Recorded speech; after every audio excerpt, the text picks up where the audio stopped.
her answer that? I get that. Okay, but my thing is this. That's why I'm asking, because here's the thing. A lot of us never heard of her before. I get that. And she said she was going to address it. Hold on. Let me finish the question. Bodily threats? No, I don't. You know, You sit with her, so I don't want to. You, but Reggie, besides Mimi, and I understand you don't like Every now and again. So it's question. Where did you come from? Because this is odd. I question where we come from. So how can you sit here and say you stole from her? You're not listening. It doesn't matter if it is someone's book that he copyrighted. And no, yeah, This and has I got thought nothing we to do were. with me, this shit. And I understand that the reason that Morbid had it on his panel was because of the way they reacted to a question that I had asked. They all acted like a bunch of idiots screaming. And that's why he took that, because Pretzi sent that to him. It wasn't me. I have a right to ask questions. And I asked questions, and the way they reacted is why Morbid took that. No. Hang on. Are we talking about Liam? Yeah. His name's Liam. Oh, Liam, okay. He's a young boy. I mean, he's old enough to take information and upload it into AI. but why are we? Hang on a second, though. I guess I'm kind of confused about this. Now, I understand it's a friend of you. Hang on. Do you know that he wrote 3 books that month? I know he's wrote quite a few books. 3 books that month. Okay. My question is nobody else wrote the book, right? Nobody else wrote the book. Here, I don't want. I'm not bad. It doesn't have to do with. Hey, Nicole. We're listening to a live from last night where Jameson was running her fucking mouth again. And my name was mentioned, which is why I'm pissed off, because I was not there. You're not listening. It doesn't matter if it is someone's book that he copyrighted. He went to her videos. He uploaded her stuff, and he said, AI, make this. She's making direct accusations, and I'm not fucking here for it. Hey, Prison Princess. That is plagiarism. Hey, Grandma's Babies. Hey, Swirly. See, Jameson, here's the thing, though. He's a 19-year-old who you first accused of plagiarism, and then everybody went around with it. So that's why, I'm sorry, I didn't personally blame you, but that's why you were getting the blame, is because you're the one who started it. Again, he's 19. It doesn't matter how old he is. It does not matter how old he is. He is a young man. So yes, it does. Old enough. And I don't see Dollar Rage old enough to only see it from Jameson. This is crazy that you guys, this is someone in our community that has. I've never heard of Billy Knox until you mentioned her. So no, this is someone in our community that. And so is he. You're not listening. He is not. I don't want to listen to you because what you're saying. Hey, Kendra. Hi, Lone Star. Hi, Savage Queen. Who's younger? Why should I agree, Savage. How do you know that Billy didn't steal somebody We're listening else's to stuff? Moon's live from last night. If the truth is coming out, it should sound the same. And that's what it did. Plus, Please tap the screen. Look, Jameson, I appreciate you. Hi, Joyful. Love you, Poppy. Hi, Mimi. It's not even in her voice. Did you know that when I'm pissed off, Mimi. I'll get over it in a few minutes, but I'm pissed. Put a paperclip in it. Oh, he had some things to say. I was listening to this on our drive home. I was out with my husband, and yeah, Mimi. And he was showing DMs also. And she didn't. Nobody, like I said, because Jameson is still accusing Liam of plagiarism on behalf of Billy Knox. Haley is not the one that came and hit the bomb on the 19-year-old.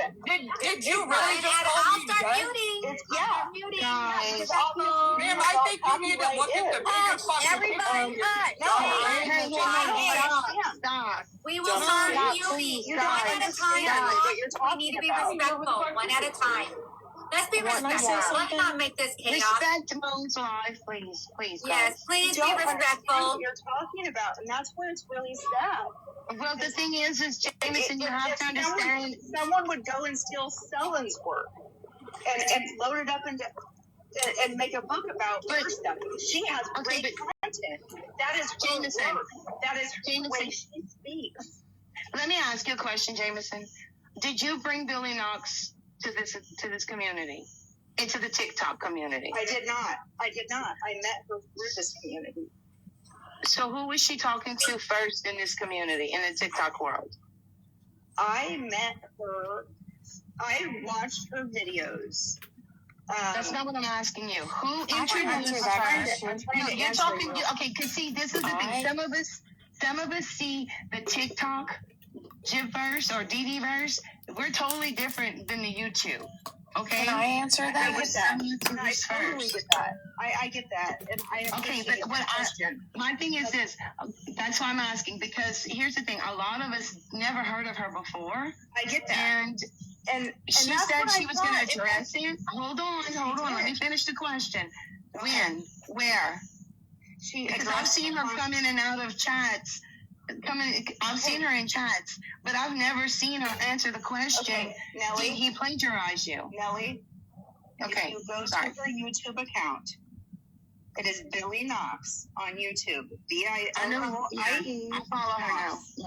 Okay, her most recent video is about it, and if you want to skip to like 20 minutes, he still isn't even in this community. He's just chilling and hanging out and participating in lives when he's available to talk about his book and stuff. Well, that's not right. That is not right. And she is a member of our community. This bitch. She is somebody who has put effort into this. This is not fair that someone's like, I don't care. Can Audrey talk? I had somebody in the comments that would like to hear from Audrey. So let's let Audrey say something real fast. I think that everybody needs to take a step back and look at the bigger picture. It's not just about this kid. It is about the wording of what is in the book and the way it comes across as if it is basically a rewrite of somebody else's No, we can't work. say basically. Now, I say that, there's no basically. It either is or it isn't. This is just a kid. It does not matter the age of this person. This person is educated enough to know that whenever you see something, say I see a video that Moon does, and Moon says the sky is really beautiful, it is blue. And I'm like, wow, I agree with them. Now, say we're writing a book and it's just about the sky, and I use Moon's words, word for word, that is plagiarism. If I rewrite the same book that Moon has put out, and I just change a few words, that is still plagiarism. And that is what 1 ounce of Jameson is getting at, is there's too many coincidences. 1 ounce of Jameson is wrong because Billy Knox hasn't written a book. It does seem suspicious. Somebody asked, where is the proof? That is between Billy and this kid to prove. He has to prove that this is something. He don't have to prove a motherfucking thing. On his he don't have to prove nothing. Billy will have to be able to prove. He don't have to prove anything. She can prove. He don't have to prove anything. Please don't interrupt me. I don't. Her work is not. Her work is not copyrighted. With me, it was Jameson. I'm sorry. It's okay. It is pure jealousy. I agree. Point. If it can be proved, I'm not down for this stuff. Last night. It was last night. Hi, Judy. And I don't think Jameson is wrong for coming to the community and saying, I see this, I think this, I suspect this. She's 100% wrong. It's okay. kind of a big problem. I'm going to stop. I'm going to stop it there because I'm going to get all fired up. I respect Audrey and everyone's entitled to their opinion. But I'm going to tell you this. Coming to the community with an accusation like that is fucking horseshit.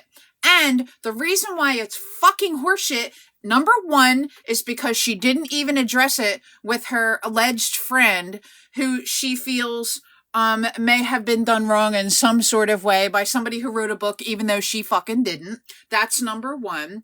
Number two, she came into my live. Huge mistake. Number three, she thought she was going to incite all this stuff and everybody was going to bandwagon jump. Everybody knows about me. I don't jump any bandwagons. I don't give a fuck. And 90% of the time, I'll do the unpopular thing because that's just how I roll. I like to see the big picture. Sometimes my mind can be a little bit closed off to a bigger picture. And then I consult other people whose opinions I respect and say, hey, what do you think of this? Because I'm thinking this, but I'm not really sure about it. I feel like I might be missing some of the information, whatever.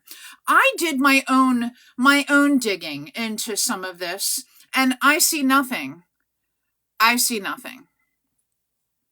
And I'm already getting a fucking warning, and I don't give a fuck. I'm already getting a warning. You know what? I'm telling you right now.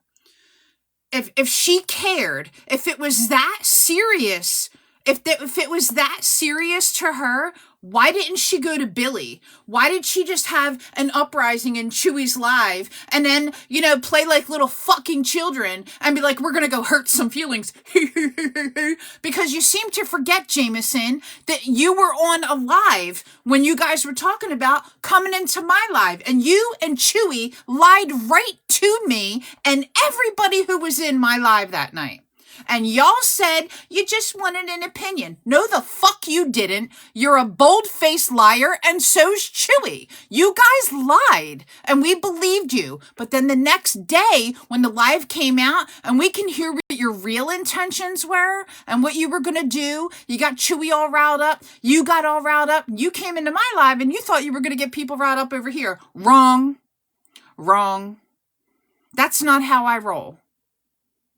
Now, you're entitled to your opinion, but what pisses me off and why I'm speaking about it is that you had the tits to say my fucking name. You don't know me, I don't know you. Leave my fucking name out of your fucking mouth. Especially when you're going after a 19-year-old person who did something you didn't have the fucking tits to do. He wrote a fucking book.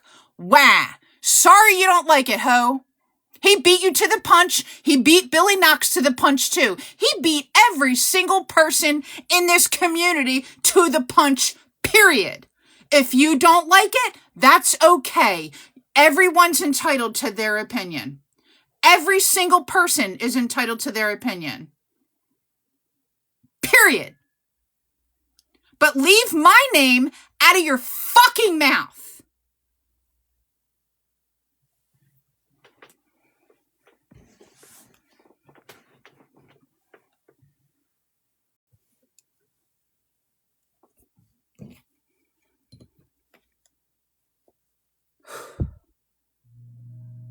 That was cleansing.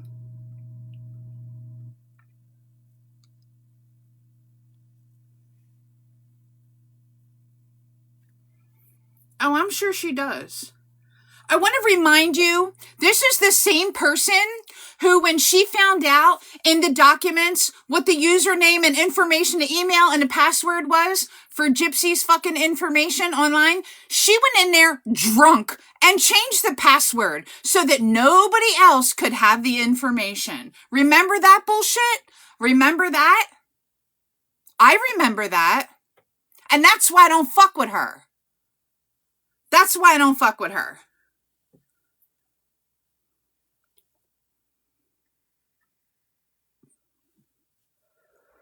I have respect for anybody who does. I got no beef with anybody. Y'all could be besties with her. But this is my issue. Period.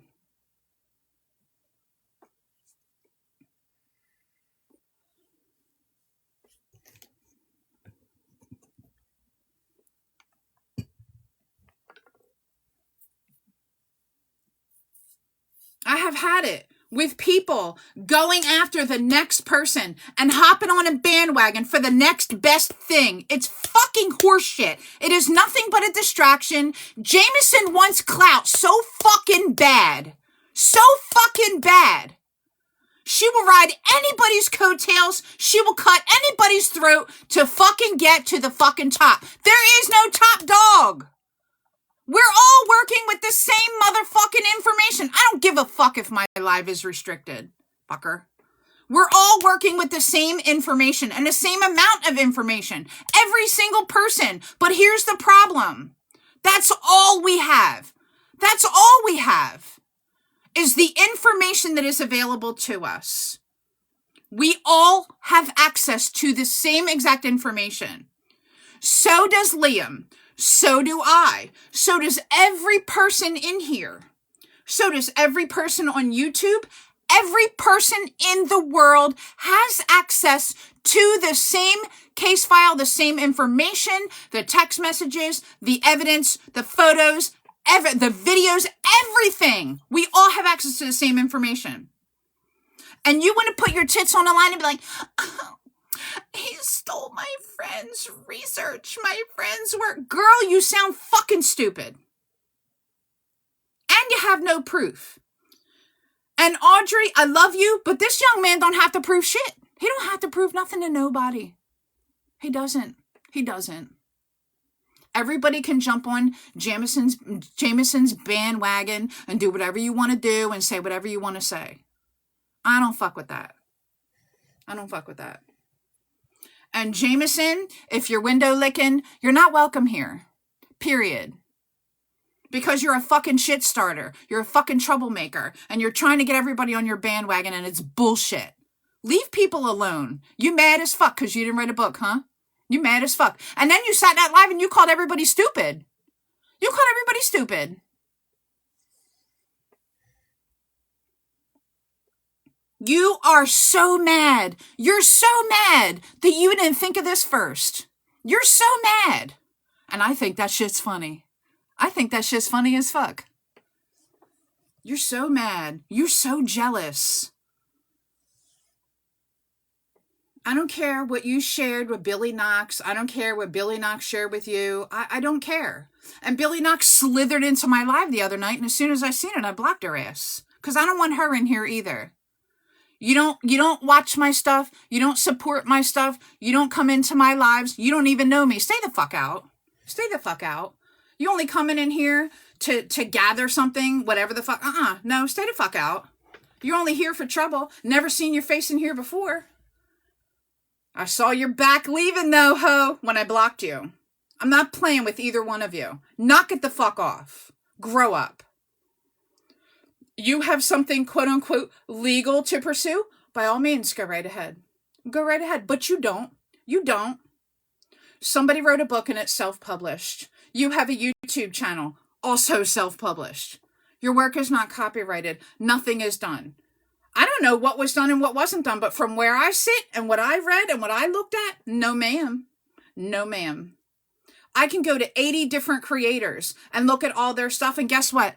Everyone's similar. You know why? Because we're all working with the same information. Every single fucking person is working with the same information. What is wrong with you?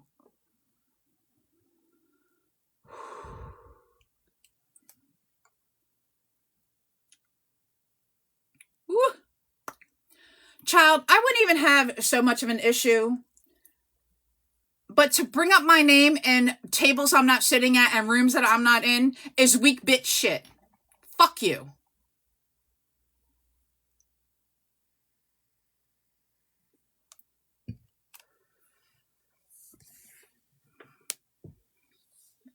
Oh, honey, it's not like that. It's not like that. These people like to get messy, but I'm not the fucking one. I'm just not. I'm not. And they brought that mess into my life. No, ma'am. No, sir. We are not doing that. We don't do fuck shit here. The only fuck shit we do is the fuck shit I liked to fuck around with. That's right. I'm not the one or the two. Clock it.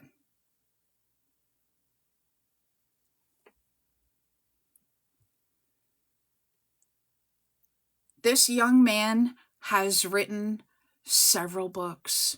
I'm so sorry that he's more accomplished than you are. At your big ass age, you're picking on somebody, you're old enough to be his mama. Stop it. Hi, sweetheart. I'm glad you're back. And you are welcome, Liam. I've put out 2 posts this past week about this kind of fuck shit. I am so sick and tired of people backstabbing and conniving and plotting and scheming and turning against people. I'm so sick of it. I'm so sick of it. I really am. And then to girl, just say my name. You don't even know me. And the only reason you were in my live is because you came with Chewy. You don't come in my live. You don't come in my live. And you know what? I had a lot of respect for you and the stuff that you were doing. I don't have to like you personally, but the stuff that you were putting out, I liked it. I lost all respect for you. And that may not mean dick to you, and that's okay. That's okay. But you know what? Count a lot of other people who also lost respect for you because of your childish bullshit.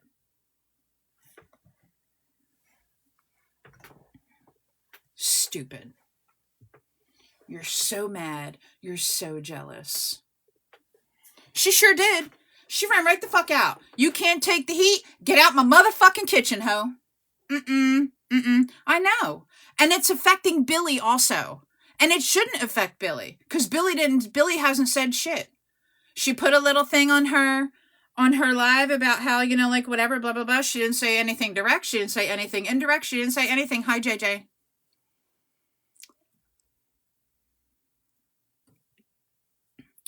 I'm over it.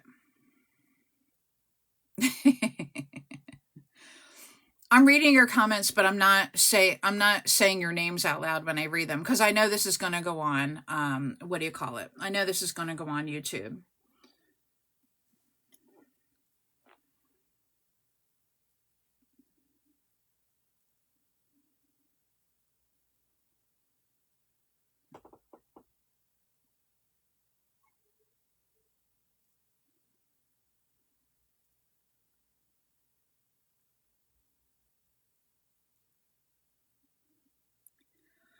Okay, I'm going to take a breather. Yes, ma'am. I stand with Liam. Hey, Steph. Steph, I just want to tell you that you spoke so well last night. And I was listening to the live. And I appreciate what you said. And you have such a way with words, and you're so kind to people. And I just want to let you know that I appreciate that. And I'm glad you weren't here for the first few minutes of this live because I was popping the fuck off about Jameson. So, we're going to play a song or two. I need to, catch my breath. I need to get into, the right little headspace so I can read and chill the fuck out. So what I'm going to do is I'm going to play a song or two and I'm going to take the dog out really quick just to pop a squat and I will be right back in. You guys can probably hear her barking. So let me see. What do I want to play? What do you guys want to hear? Also, 4th of July is over. It's Halloween.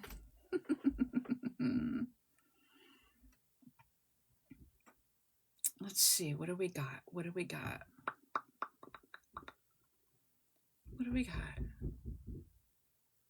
Oh, yes. Yes, that's a good one. That's a good one. And it makes us laugh because, there's some history with that song. Okay, enjoy. I'll be back in a couple minutes.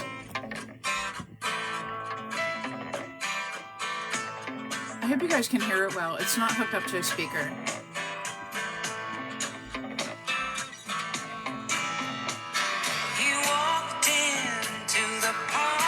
Sing it loud and clear, bitches.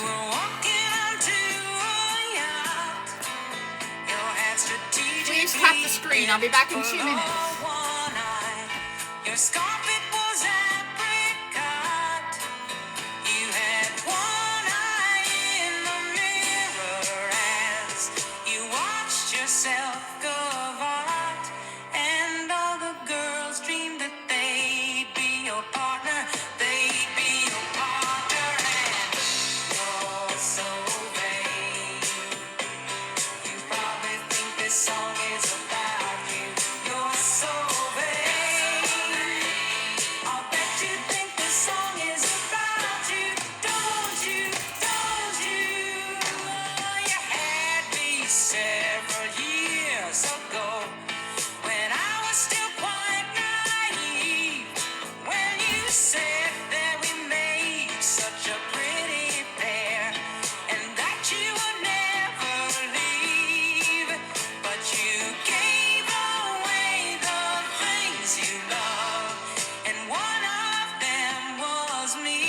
clouds in my coffee, clouds in my coffee, and you're so vain.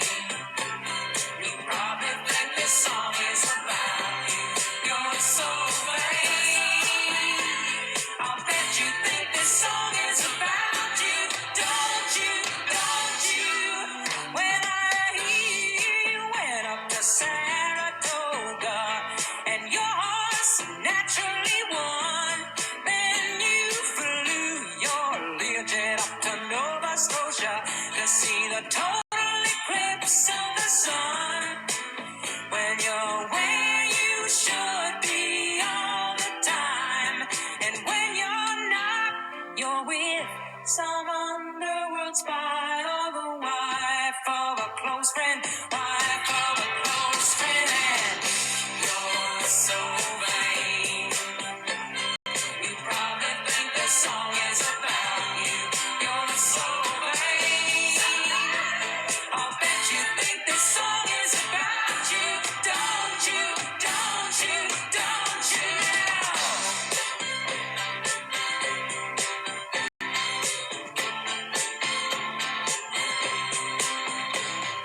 You're so vain. You probably think this song is about you. You're so vain. But you think this song is about you. You're so vain.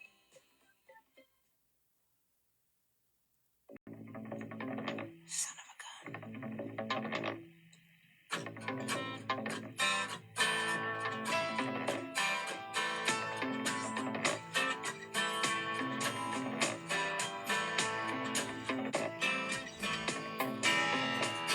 You walked into the party Okay, I'm back. like you were walking into a yacht. Okay, I'm back.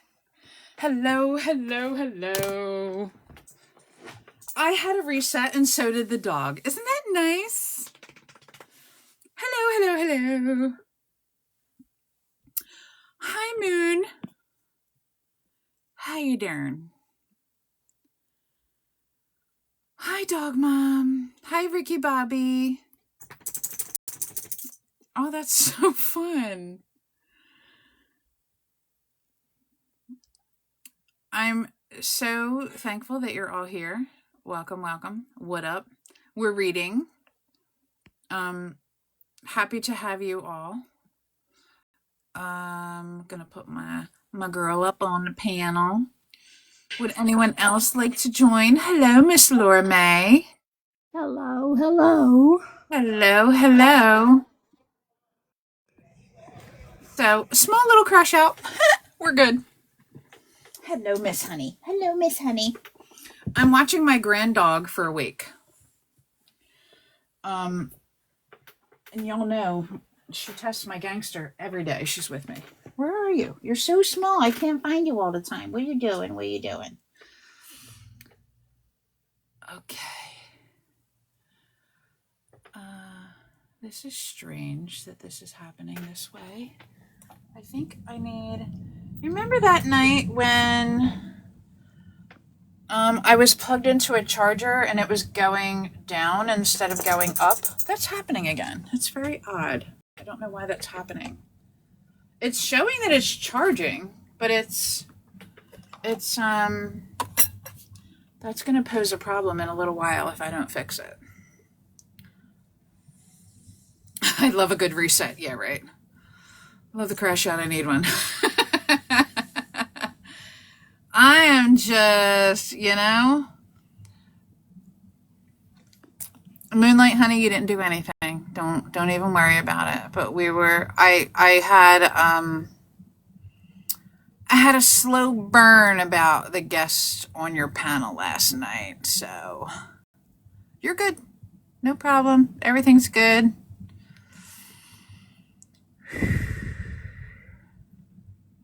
Crash out, refresh you. That's funny shit.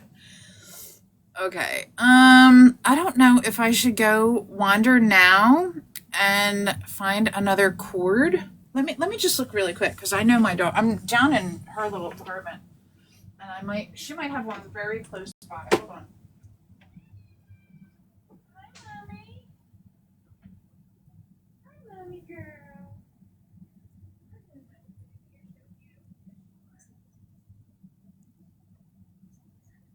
I think I'm gonna move my location from this room and go out here where things are a little better.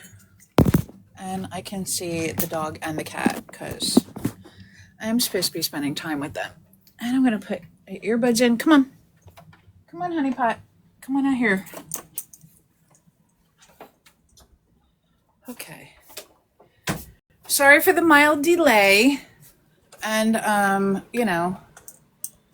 all the shenanigans. Because people just don't know how to act, I guess. I don't fucking know. Let me shut up because I don't even know her like that. I only know my experience with her thus far, and I'm pissed off. So I think that goes without saying for the most part.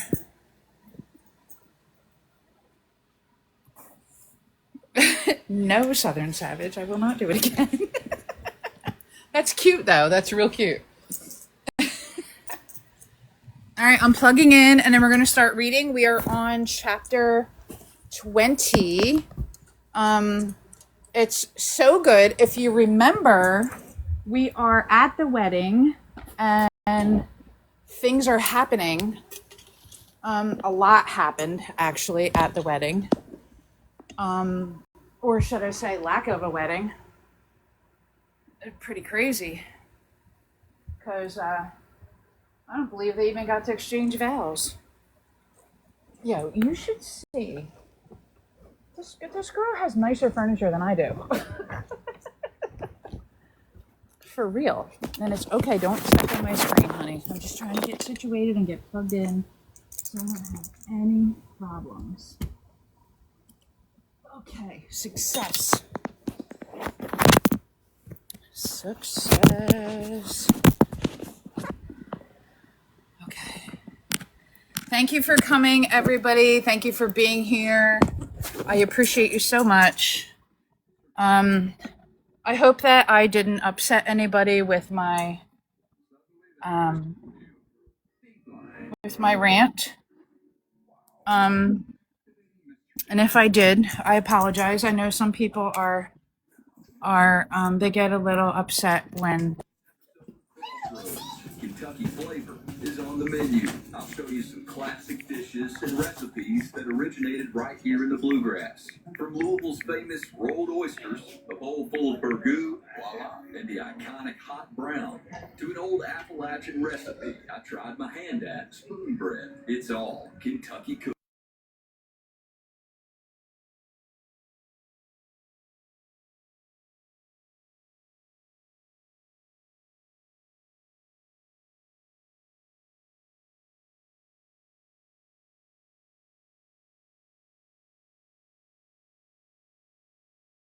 ready? Everybody ready? Ready? Oh, did I? Well, thank you for that. I appreciate you saying that. I'm not going to say what your name is for obvious reasons because when it goes on the replay, you know. Thank you for saying that. You said what we were all feeling about it. I suspect a lot of people are, though I wasn't in that live last night when my name was mentioned.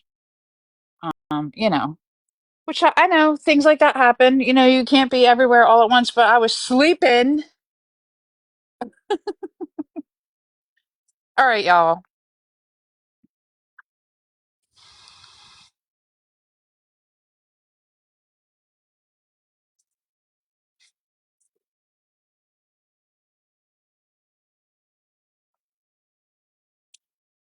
Who's ready?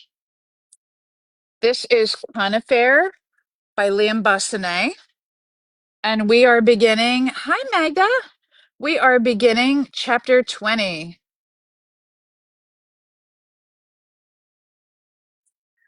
A scream tore through the hall, sharp, piercing, and so raw it cut through every other sound. People surged toward the windows despite the staff yelling at them to step back. Also, I didn't do a sound check. Is everything good? Can you guys hear me well? Hello, Miss Honey. Okay, thank you.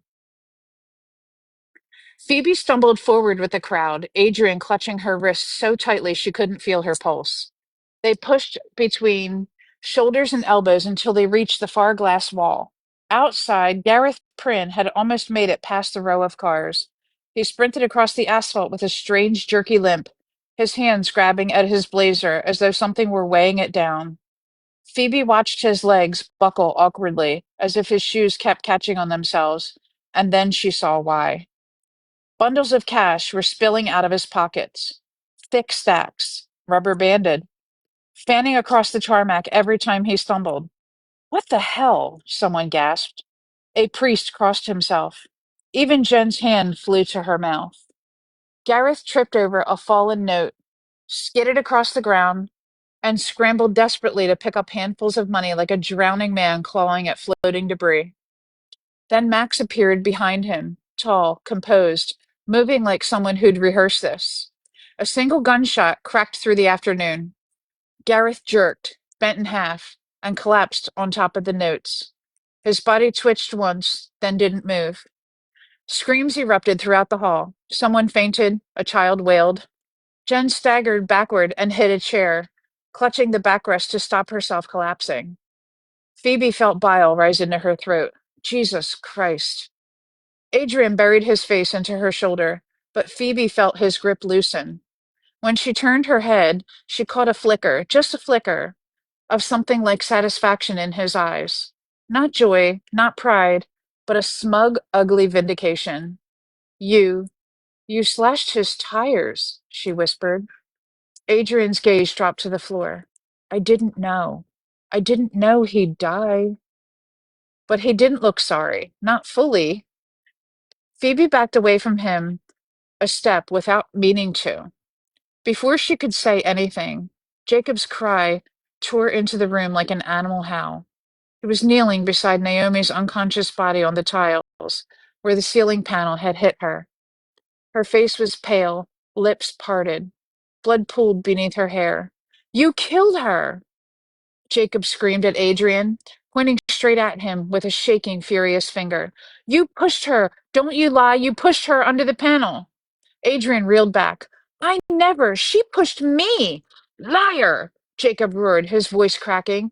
You've been trouble ever since you stepped into Conifair. Everyone knows it. Everyone knows what you're like. Phoebe shoved herself between them. Jacob, stop. Adrian didn't push her. Naomi tried to shove him under the panel. She went for him on purpose. Jacob stared at her with pure hatred. Why would she do that, Phoebe? Why? Naomi wouldn't hurt a fly. Phoebe felt heat rise in her face. Jacob, your perfect little girlfriend isn't as innocent as you think. She was plotting with Tom. Tom's got dirt on him. Tom owes you money. She said it herself. She joked about it. She hinted it.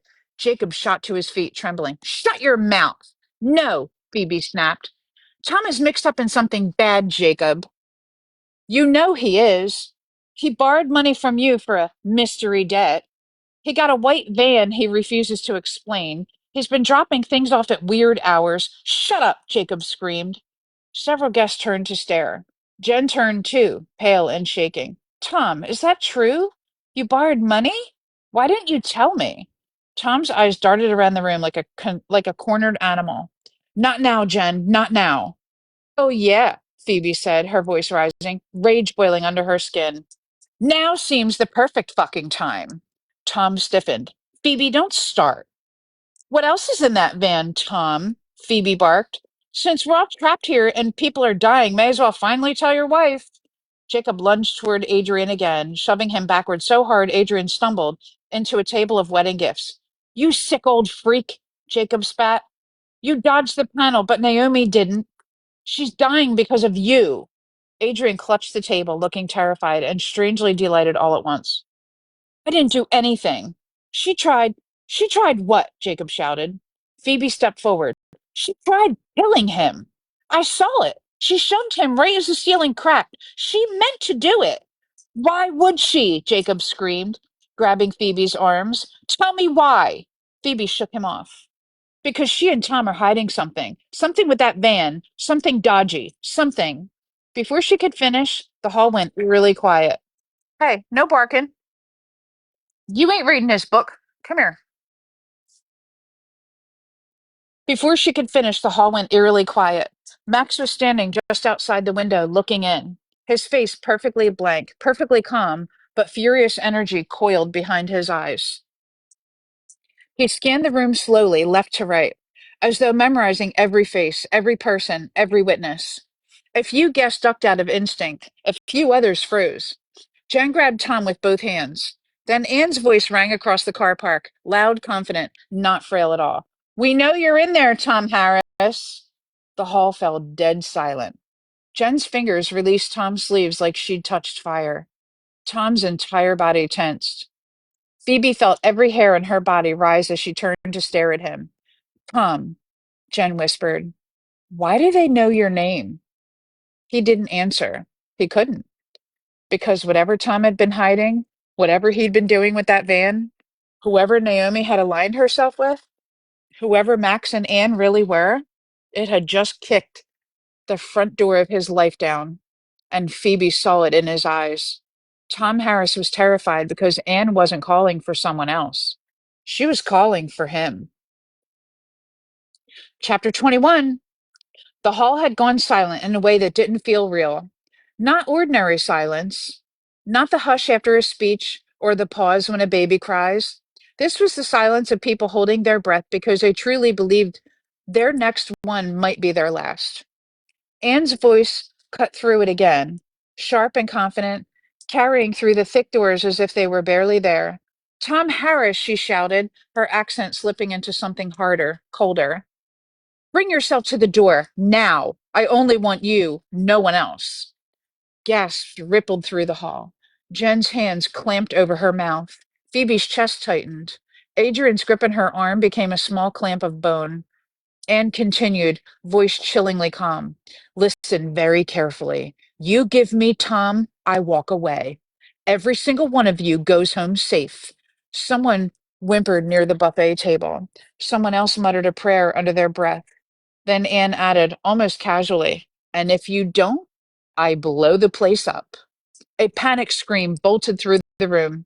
Someone dropped a tray of plates. They shattered like shrapnel. A group of older guests pressed against the back wall. Children were crying. A woman fainted near the cloakroom. Even the fairy lights along the edge of the hall flickered like they were afraid. Phoebe felt her heart in her throat. Blow the place up? Was that a bluff? Was anything today not real? Tom Harris? She shouted, her voice carrying through the doors as if she stood right beside every person in the room. You want to hide? Fine. But everyone in that hall deserves to know exactly who you are. Phoebe felt her gut twist. Jen froze. Tom stiffened like his bones had turned to stone. Anne continued, louder now, almost gleeful. You tell them, Tom. You tell them you're a con man. Tell them you borrow money you never pay back. Tell them how many people you've scammed in con affair. Gasps rippled across the room. Jacob whipped his head toward Tom. Phoebe's rage ignited like a match.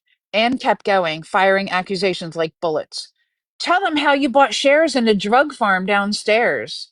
Tell them you delivered their product in the pathetic little van of yours. Tell them why you're here. Jen staggered backward, hands shaking violently. Tom, what is she what is she talking about? What drug farm? What van? The room exploded with voices. You bastard! He was delivering drugs? He brought that here? Jen, are you hearing this? Oh my God, my kids, my children were here. Tom shook his head furiously, voice cracking. No, no, no, this isn't Jen. Please, this is twisted. Phoebe snapped. No. She shouted over everyone, stepping forward until the whole hall seemed to rotate around her. No more lying. Her chest heaved, hands shaking with fury. Adrian moved beside her, his face pale but determined. You've been borrowing money everywhere, Phoebe snarled, and using Jacob as your personal bank. You kept Naomi quiet. You kept Jen in the dark. You drove around at night in that bloody van like you owned this place. Phoebe, please, Tom begged. No, she screamed again. You lied to everyone. You're a con man, and now people are dead because of you. Murmurs surged, sharp and angry. People stepped towards Tom. People who'd been quiet all night until now. Adrian grabbed a shard of a broken chair leg from the floor, gripping it like a club. Phoebe reached for fallen champagne bottle, holding it by the neck like a weapon. If he doesn't walk out the door, Phoebe said, trembling with rage, we all die. And said so. Jen covered her mouth. Jacob held Naomi's limp hand and shook his head in disbelief. Tom stared at Phoebe, betrayed and cornered. Phoebe, you don't understand. Get out, Phoebe growled. The hall stirred behind her, the anger infecting everyone at once like a fever. One person shouted, get him out! Another, he brought this on us! Another, he's the reason they're outside! The crowd surged. Chairs toppled. Guests pushed forward. Jen whispered, Tom, please, just go. Please, so the children can survive. Eric burst into tears and tried running to Jen, but Tom's cousin grabbed him and held him tight, shielding the boy with his arms. It's okay, mate, the cousin whispered, wild-eyed. Just stay with me. Don't look. Don't look. Meanwhile, Carmine, silent and terrified, bolted toward the ladies' restroom and vanished inside, slamming the door behind her. Tom finally snapped. He lunged straight for Phoebe. She gasped and stepped back, raising the bottle, but Tom was faster until Adrian crashed into him from the side, knocking Tom off course and slamming him into a table full of half-eaten desserts. Don't touch her, Adrian shouted, voice cracking with raw fury. The room roared. People closed in. Hands reached to grab Tom. Legs tripped him. Fingers dragged at his sleeves. Tom panicked. He kicked one man away. He elbowed another in the ribs. He knocked over a toddler's chair. He shoved three guests aside and sprinted toward the aisle, jumping over a woman who tried to block him. Stop him, someone screamed. Tom didn't stop. He vaulted over a fallen speaker, sprinted toward the hall's back corner, and grabbed the nearest woman by the arm, yanking her tight against his chest. She shrieked. Tom wrapped his arm around her throat, dragging her backward, holding her between him and the room. The hall froze.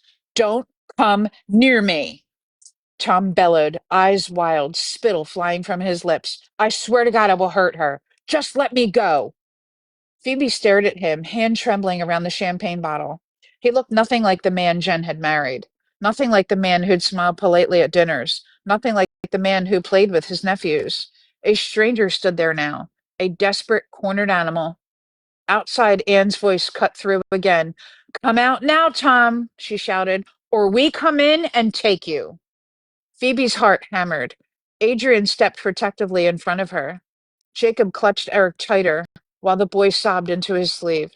Carmine's bathroom door clicked shut, the lock turning, and the entire hall seemed to lean inward as reality snapped. Tom Harris had become more dangerous than the gunman outside. How's everybody doing? Thank you so much. Hey, Memento. Thank you so much for tapping. Thank you for the gifts. I appreciate you all. Everybody doing okay? Oh, Memento, you're so sweet. Thank you so much. I love you too.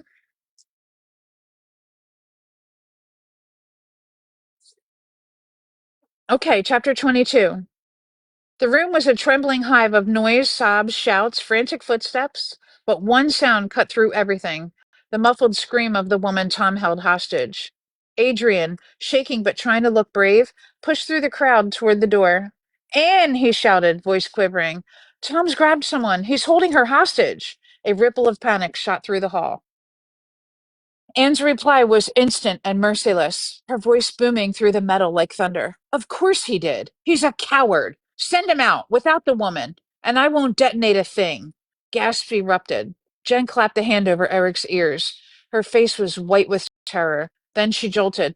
Carmine, where's Carmine? Eric, where's your sister? Eric burst into tears harder. She ran. The bathroom. She ran in there. She locked the door. Jen didn't hesitate. She grabbed Eric by the wrist and sprinted toward the bathrooms, her heels clacking against the tiles. Two of her bridesmaids, Sasha and Bella, ran after her, nearly slipping on confetti and broken glass. When they reached the hallway, the distant sobs of Carmine echoed behind the closed door. Jen tried to comfort Carmine inside the room whilst she brought Eric in and then closed the main door. She, Sasha, and Bella threw their bodies against the bathroom door, barricading it from the outside. Fear oozed from every word Jen spoke. Her cheek pressed to the wood. Don't open it for anyone except me. Do you hear me? Not for anyone. Carmen sobbed louder. Jen began to sob with her. Back by the shattered windows, Jacob trembled uncontrollably, still kneeling beside Naomi's bloodied, unconscious body. His shaking hand stroked her cheek like he could wake her with sheer will, but his eyes had a lost look, like he was barely inside of himself. Noah and Arya stood a few feet away, both of them stunned in a way Phoebe had never seen. Noah had only just managed to pull himself upright after being knocked down in the earlier chaos. He held Arya against his chest, and she clung to him as though the floor might swallow her. They looked like two people who lived through every disaster life could throw at a family, and now life had decided to try something worse. Slowly, unsteadily, they shuffled through the debris until they reached Phoebe. Noah reached out first, gently cupping Phoebe's face. "My girl," he whispered, voice trembling. Arya's hands shook as she touched Phoebe's arm. "Thank you. Thank you so much." She whispered her name like a prayer. Phoebe leaned into them without thinking. For the first time since she was little, she felt like she truly needed her parents. But the moment didn't last, because Phoebe glanced to her right, toward the giant front windows, and her heart froze solid. Outside, walking across the path, completely oblivious to the gunmen, the bodies, the chaos inside, was Kara. Sweet, soft-spoken, cheerful Kara from Conifer Local, carrying a tray of cakes, smiling faintly as if simply delivering treats for the reception. She didn't know. She didn't see. She had earphones on, completely oblivious. Phoebe sucked in a breath so sharp it made her chest ache. "No, oh God, no, no, no, no. Kara!" she shouted, slamming her hands against the glass. "Kara, stop!" Her voice bounced uselessly off the thick window. Kara didn't hear, didn't even look up. She hummed to herself, hummed, walking casually toward the main doors in her pastel cardigan, balancing a tray of cupcakes iced with little pink flowers. Phoebe hammered the glass harder. "Kara!" she screamed. "Don't come any closer! Go back! Go back now!" Adrian rushed beside her. "Phoebe, she can't hear you. Kara, turn around!" Phoebe shrieked again, tears blurring her sight. "Please turn around! Run! Run!" But the swing of Kara's ponytail, the easy pace of her steps, the way she adjusted the tray like nothing in the world was wrong, told Phoebe one unbearable truth. Kara was walking straight into a war zone, with no idea she was already in the crosshairs. Kara kept walking, balancing her tray with that cheerful little sway she always had when she carried baked goods. The pastel cardigan, the sensible shoes, the tiny smile. She looked like the one spot of color in a disaster painting, and she didn't have a clue. "Stop, Kara, please!" Phoebe screamed, pounding on the glass again. "Please, look up!" But Kara didn't. She only lifted the tray slightly higher with both hands, as if presenting it proudly. Adrian grabbed Phoebe's arm. "Phoebe! Phoebe! If Max sees her first." He didn't need to finish, because Max did see her. He turned his head sharply, gun still in his hand, scanning the car park. His eyes locked on her, on that tray of cakes, on the way she slowed near Gareth's collapsed body without understanding what she was seeing. Max started walking toward her with long, purposeful strides. Phoebe felt her chest cave in. "No, no, no, no," she whispered, palms flat against the window. "This isn't happening. Please, she didn't do anything." Inside the hall, chaos shifted again. Jen was down the corridor, shouting through the bathroom door. "Carmine, are you okay?" "I'm fine," Carmine said from inside, voice tight, shaky, but trying to sound composed. Just tell me what's happening." Sasha and Bella pressed themselves against the door from the outside, barricading it with their bodies. "Stay put," Sasha whispered. "Oh," she whispered. I'm yelling. "Don't open this for anyone, babe." Carmen exhaled shakily not to cry. "Is everyone else okay?" Jen pressed her forehead against the wood, fighting tears. We're managing. Just stay in there until we say otherwise." Back in the main hall, Jacob trembled over Naomi's limp form. He had wrapped one of the reception tablecloths around her to stop the blood from spreading. His hands wouldn't stop shaking. His eyes were tightly shut like he was begging the world to stop spinning. Noah and Arya stayed beside Phoebe, holding onto her elbows without even realizing it, as though she were the one thing anchoring them to the ground. "What's happening out there?" Arya whispered, but Phoebe couldn't answer. because Max had reached Kara. He grabbed her wrist, not violently, not yet, but firm enough to stop her in place. Kara froze, confused, looking up at him as she clutched the tray. Phoebe pressed her forehead to the glass. Please don't hurt her, please. Then she noticed Tom. He had slowly begun backing toward the kitchen corridor, dragging his hostage with him, a middle-aged woman with a floral dress and shaking shoulders. His eyes had locked onto Kara, too. Something in his mind was turning, calculating. No, Phoebe breathed. No, don't even think about it. Tom shifted his grip on the hostage, whispering something to her through clenched teeth. Adrian leaned in beside Phoebe, whispering fast, terrified. Phoebe, he's going to try and use Kara as a distraction. Phoebe's breath hitched. Tom hissed toward the nearest group of guests. Stay back! I swear to God, stay back! He dragged the woman toward the loading corridor door. A few guests tried to grab him, but he kicked one away and shoved another into the wall. Jen appeared behind them, breathless, blotchy faced from crying, but trying to keep her voice steady. Tom, please don't do this, please. I have to, Tom screamed. They'll kill me. Hey, girl, why are you barking? Come here.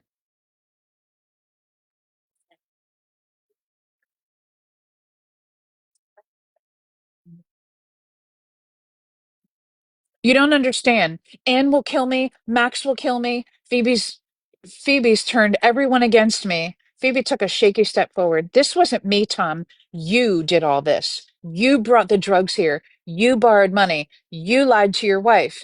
You hid chemicals under the hall. Tom snapped his head toward her, eyes red and feral. You don't know anything about what I did. Then tell us, Phoebe shouted. Tell your wife. Jen covered her mouth, shoulders shaking. Tom, please. But Tom didn't answer because something else caught the attention of the entire hall. Kara's scream. Not loud, not bloody, just a high, terrified sound carried through the air as Max ripped a tray of cakes out of her hands and threw it aside. It clattered against the pavement, cupcakes rolling in every direction. Phoebe's knees buckled. No, she sobbed, smacking the glass again. Don't hurt her. Max pushed Kara behind him with one sharp motion, like she was nothing but a physical obstacle. Anne's voice followed from off screen.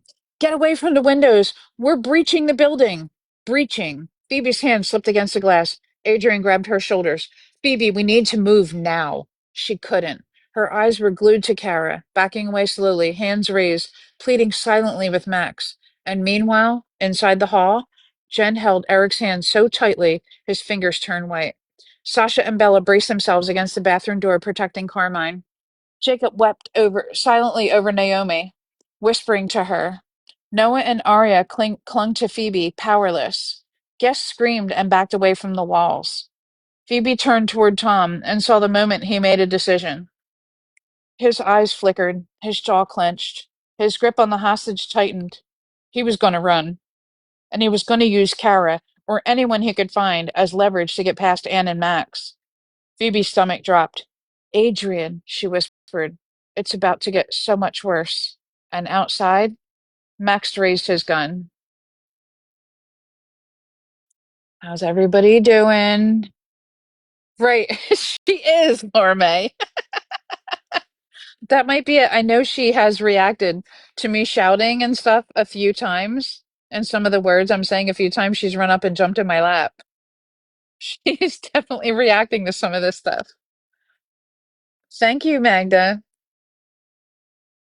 Okay, chapter 23. The police sirens didn't arrive gently. They tore into Conifer like an alarm clock in hell. First, a faint whine over the treetops, then a rising, screeching wail, lights flickering against the misty evening sky. Guests inside Conifer Hall gasped in desperate relief, clutching one another, whispering thank yous to whatever higher power they'd previously ignored. But outside, Max and Anne reacted like cornered animals, not scared, not deterred, enraged. Max snapped his head toward the entrance as the sirens grew louder. They weren't supposed to come yet, he hissed. Anne immediately bolted to the top of their van, ripping open a side compartment. Phoebe watched through the window, breath lodged in her throat, as Anne yanked out a large red petrol can, then another. Oh, Jesus, Phoebe whispered. They're going to burn us alive. Adrian's hand fluttered to his mouth. Phoebe, this is bad. Really bad. The petrol sloshed thick and dark as Anne and Max moved methodically around the outside base of the hall. They splashed it along the foundations, the flower beds, the front path, leaving a shining, oily trail that seeped into the ground. Inside the hall, the screaming began again. Jen sprinted from the bathroom corridor, breathless, hair wild. Hold on, I got a puzzle.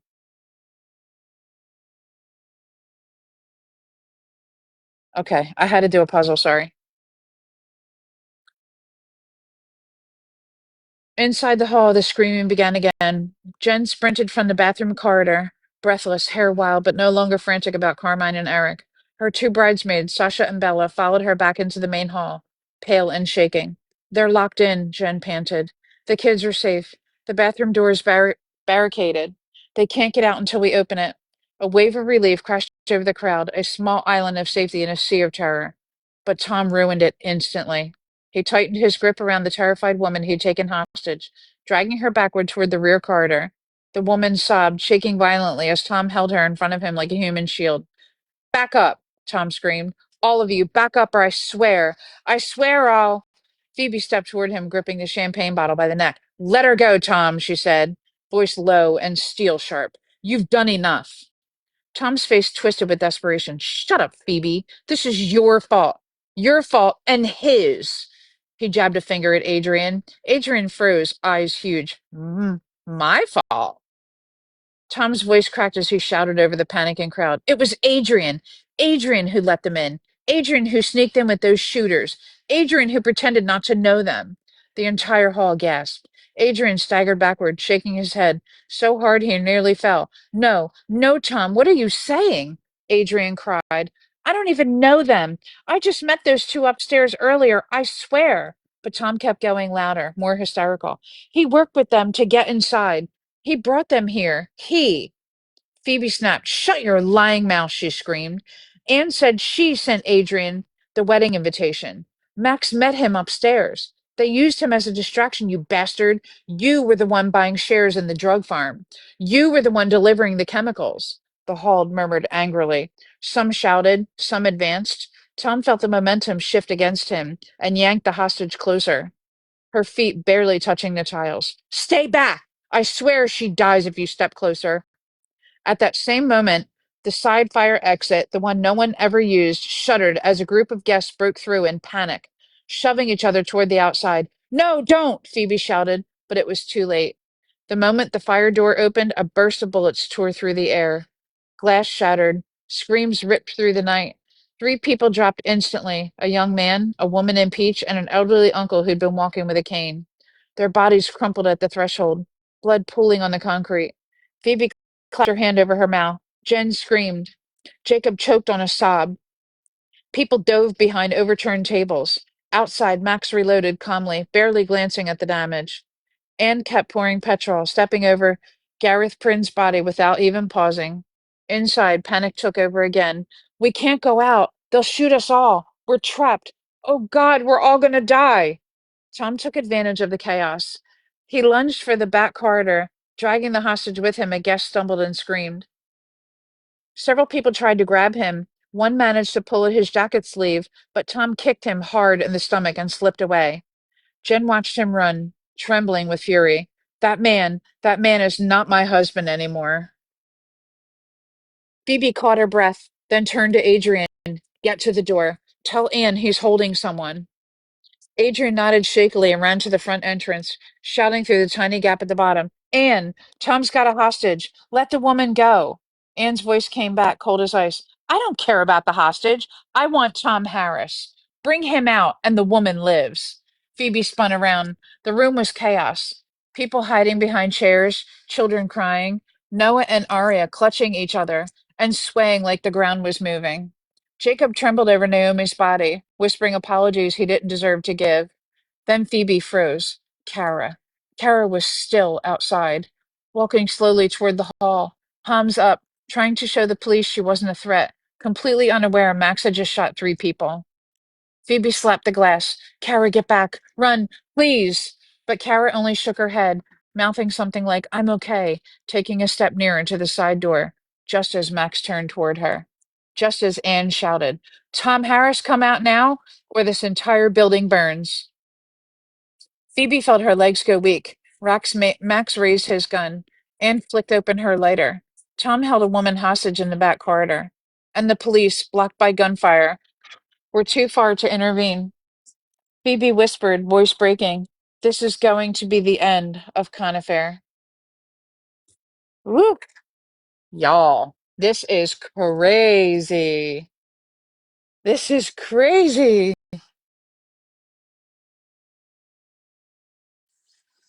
I'm taking a little drink.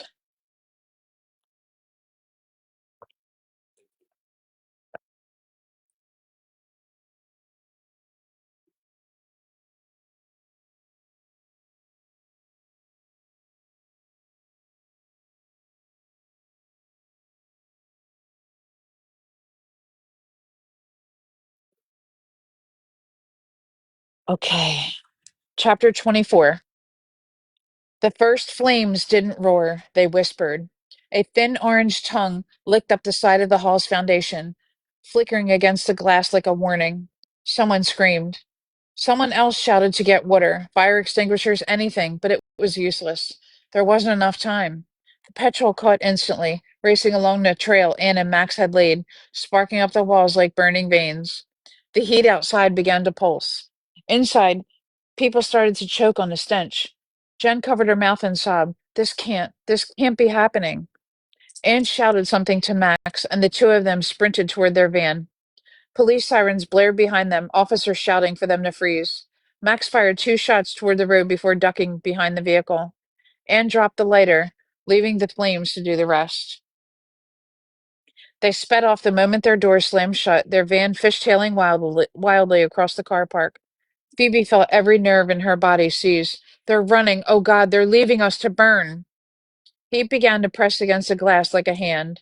Jen screamed Tom's name, voice raw and desperate. Tom, look what you've done. Look what you've done to us. But Tom was long gone, disappearing deeper into the hall with his hostage toward the storage loading corridor. His footstep echoed faintly down the hall like a taunt. Smoke curled under the doors. Noah grabbed Arya's shoulders. We need to get the kids. Jen, where are they? Jen wiped her eyes wildly. Bathroom. They're in the bathroom. The lock's jammed. Sasha and Bella tried to open it, but the whole mechanism's collapsed. We can't get them out. Phoebe's stomach tightened. What do you mean jammed? It broke, Sasha shouted, pointing down the hallway. We tried everything. Carmine's trapped. Phoebe and Adrian sprinted toward the bathrooms, the crowd parting around them like they were radioactive. Smoke already drifted along the ceiling. People coughed violently. The screams were turning into panicked, breathless hacking. Jen staggered after them, barely able to stand. Please, please get them out. Please, my kids, please. Phoebe reached the bathroom door and grabbed the handle. It wobbled uselessly. The metal lock inside had snapped clean. No amount of pulling or kicking did anything. Carmine, open it from your side. Phoebe yelled. I can't. Carmine cried, voice muffled and terrified through the wood. The lock just jammed. It won't, Phoebe. I can't. Eric's smaller voice trembled behind her. Phoebe, there's smoke. Jen collapsed to her knees, sobbing into her palms. Someone, please, someone open this door. Phoebe turned around and froze. Adrian wasn't looking scared anymore. He wasn't crying or trembling or cowering. He was frantic, desperate, eyes darting, hands shaking uncontrollably. Then he spun toward his backpack laying abandoned near the hallway wall. He ripped the zip open. Noah, who had just reached them, saw inside, and his face drained of every speck of color. No, Noah whispered. No, Adrian, not that. Not that again. Phoebe stared at her father. Dad? What? But Noah couldn't speak, couldn't look away. Adrian pulled out an axe. Not a decorative axe, not a camping tool. A heavy, chipped, worn-handled axe with a stained blade. Phoebe felt the room tilt. Adrian, why do you have that?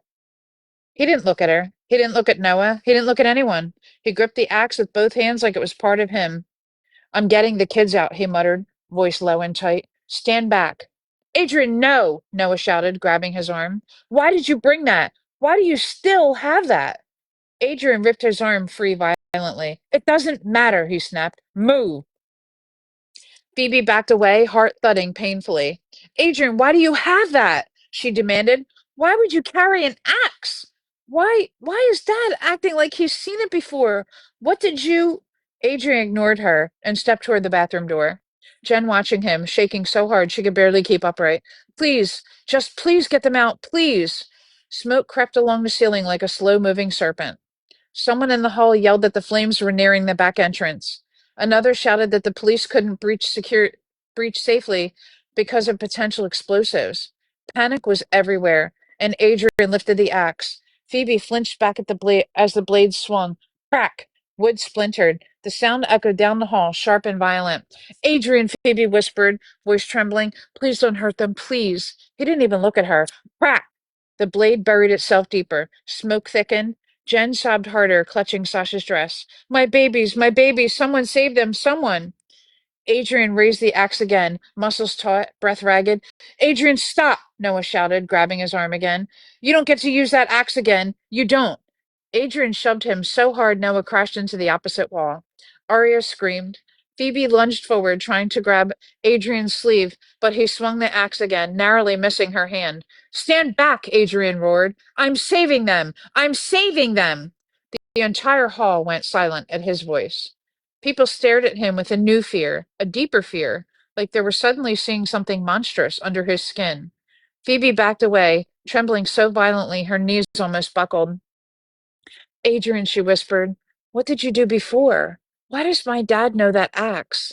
Why, why do you have it? What did you do? He didn't answer. He swung again. A fourth and fifth hit splintered the door frame. Inside, Carmen screamed. Stop! She cried. Stop! You're going to hit us! Adrian froze for only half a second, then repositioned himself and struck from the side, more controlled, more precise. Phoebe stared at him. For the first time since she'd met him, he truly terrified her. Meanwhile, behind Phoebe, Jen lifted her head, eyes red and wild, as she screamed down the corridor. Tom, this is your fault! You ruined everything! Where'd that little dog go? Hold on, y'all.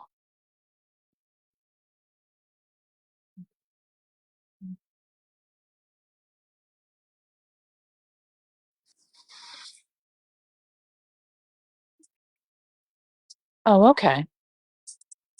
Sorry. I didn't see her for a couple minutes. Tom, this is your fault. You ruined everything. Her voice cracked into ragged, angry howl.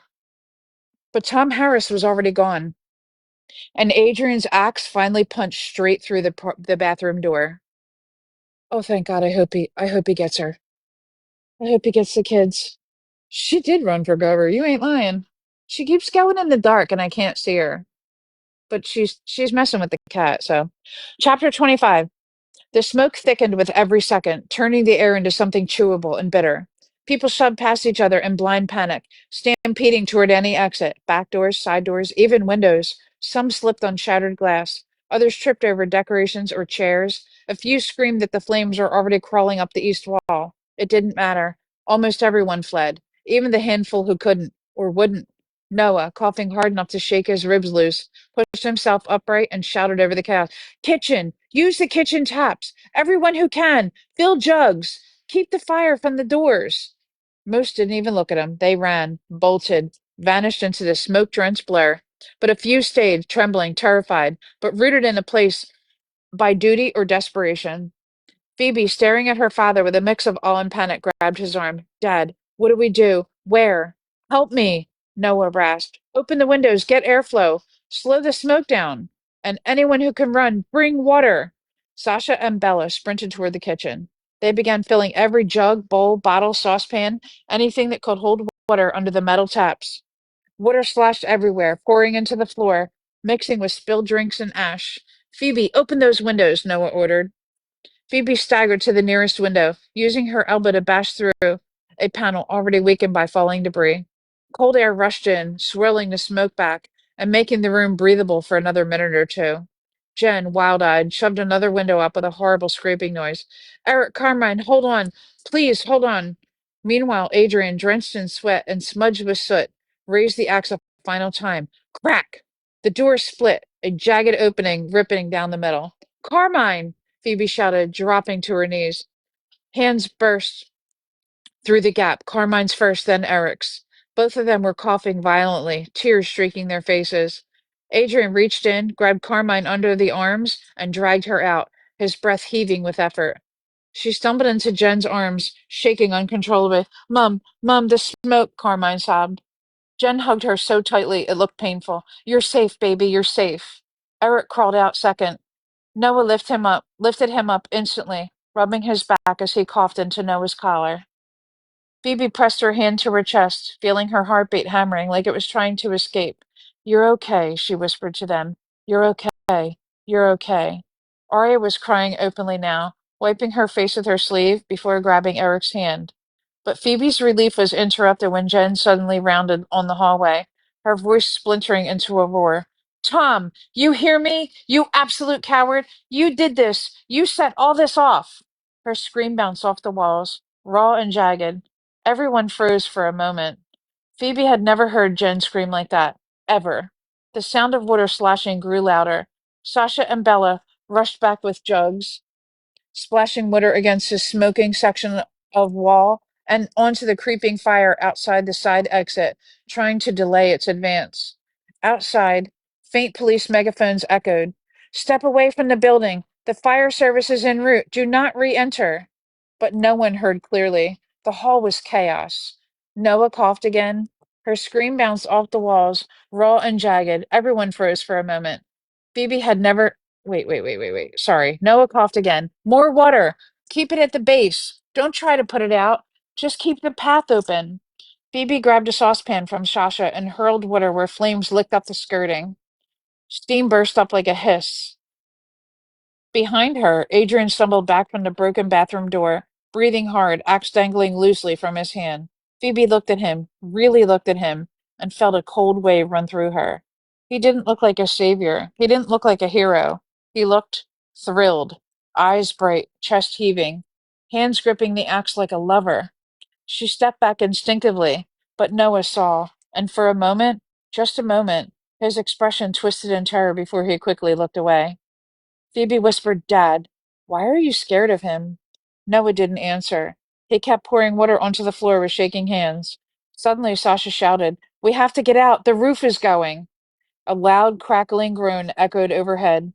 Dust rained down like ash. The fire outside was spreading along the upper beams, glass panels warping under the heat. Arya grabbed Phoebe's hand. We need to move, now. Jen held Carmine. Noah held Eric. Phoebe grabbed Arya's wrist. The ceiling shuddered. Adrian stared upward, eyes narrowing, chest swelling with some feverish excitement. Phoebe felt dead crawl up her spine. Adrian, drop the axe and move, please. He didn't. He only muttered under his breath, voice strange and distant. I always knew it would end like this. Phoebe stared in horror. What does that mean? But he didn't answer. He only stepped toward the collapsing corridor, axe in hand, as if drawn into the flames. Holy moly. Chapter 26. You guys, can you please tap the screen? Thank you. Chapter 26.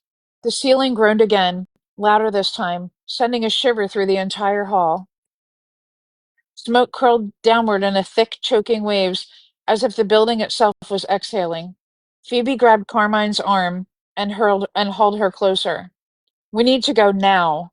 Carmine nodded but kept coughing, leaning on Jen for support. Jen's mascara streamed down her face in streaks, grief and fury merging into something volatile.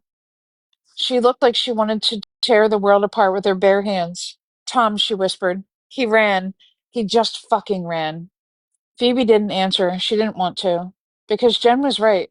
Tom Harris had vanished deeper into the burning building, dragging some poor woman with him. And every second they waited, hoping he'd grow a conscience, was a second closer to dying inside a collapsing hall. Water sizzled loudly as Sasha tossed another jug into the creeping flames. The fire's coming through the east side. Noah's voice broke through the chaos. We need to make a run for it. Back exit. Everyone stick together. The back exit was flickering with fire, but not fully engulfed yet. Every passing moment it got worse. The group formed an instinctive cluster. Phoebe, Jen, Carmine, Eric, Noah, Aria, Sasha, Bella. Adrian stood apart, a lone figure with an axe in one hand, smoke haloing his silhouette. Phoebe's breath hitched as she looked at him. Adrian, please just come with us. Don't be weird about it. But his eyes were fixed on something far beyond the flames, something Phoebe couldn't see. Adrian, she shouted, louder now, voice cracking. Don't you fucking dare. He blinked slowly, as if waking from a dream, and looked at her. I'm with you, hun, he said gently, too gently. Don't panic. But the tone made Phoebe's lungs tighten. Carmine tugged Phoebe's sleeve, whispering hoarsely, why is he acting like that? Why's he got that axe? Mum said, she stopped swallowing. Mum said he used to show up at Granddad's work with one. Phoebe froze. The words turned her veins to ice. Jen heard and snapped, Carmine, not now! But the damage was done. Phoebe's eyes widened as she stared again at Adrian. Is that true? She whispered. Or is she just scared? Adrian didn't answer.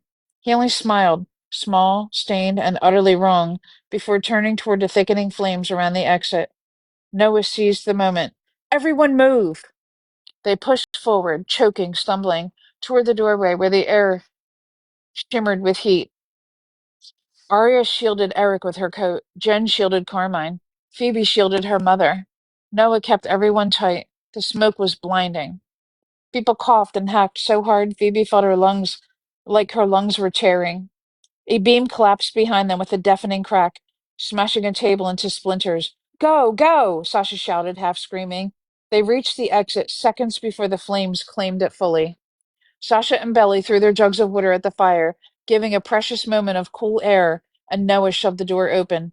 Outside, sweet, freezing, sharp winter air. Phoebe gasped so hard she nearly fell to her knees. For a moment, everyone choked more from relief than smoke. But before anyone could truly breathe, a scream erupted inside the hall. A woman's scream. Jen spun around. Tom? No, not Tom.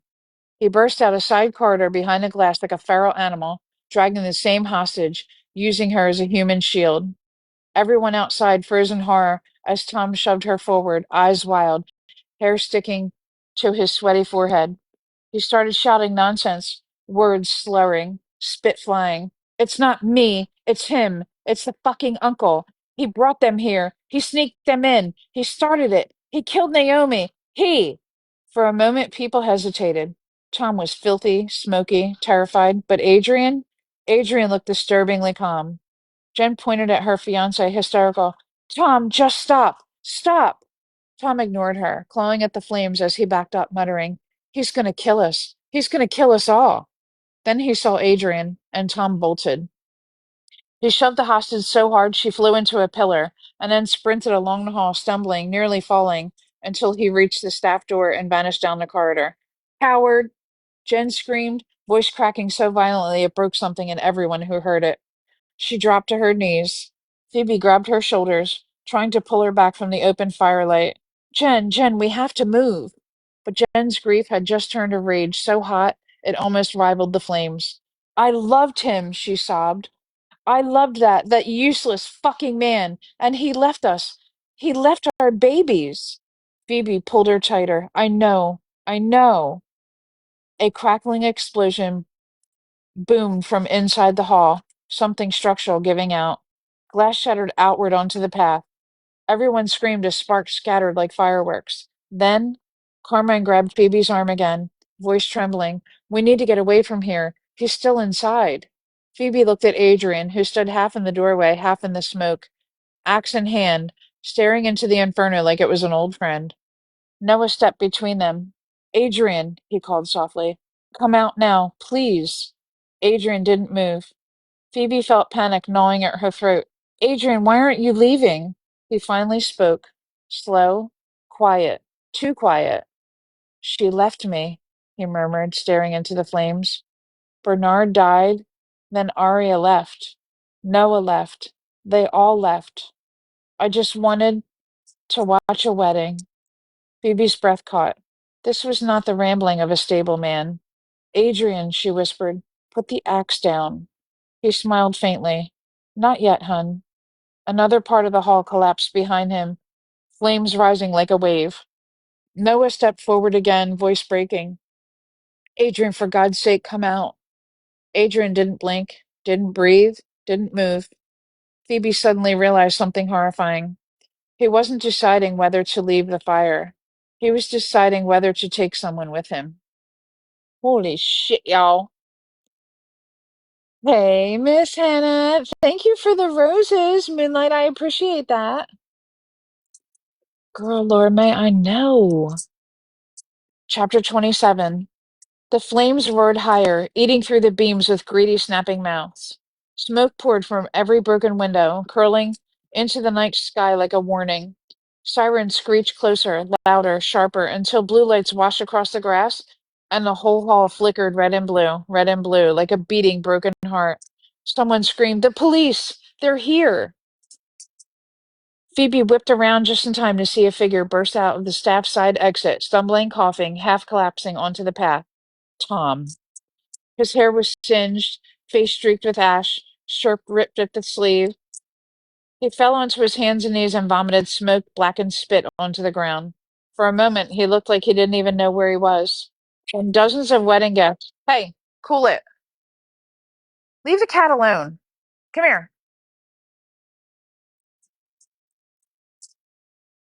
For a moment, he looked like he didn't even know where he was. Then dozens of wedding guests, the ones who'd fled earlier, began pointing at him from behind a police tape. That's him. That's the one. He had a woman hostage. He locked us inside. He's part of the drug thing. He's part of it. He's involved. Some people screamed his name. Some threw curses. Some threw handfuls of gravel. Before Tom could even lift his head, two officers tackled him. One grabbed his wrists, pinning them to the pavement. The other shoved a knee into the middle of his back. Don't fucking move, an officer barked. I didn't. Tom wheezed, coughing violently. It wasn't me. Adrian brought. He. Save it, the officer snapped, yanking his arms tighter until Tom screamed. Handcuffs clicked around his wrist. People cheered. Others sobbed. Jen collapsed onto Phoebe, shaking uncontrollably. Phoebe held her tight, shielding her from the scene.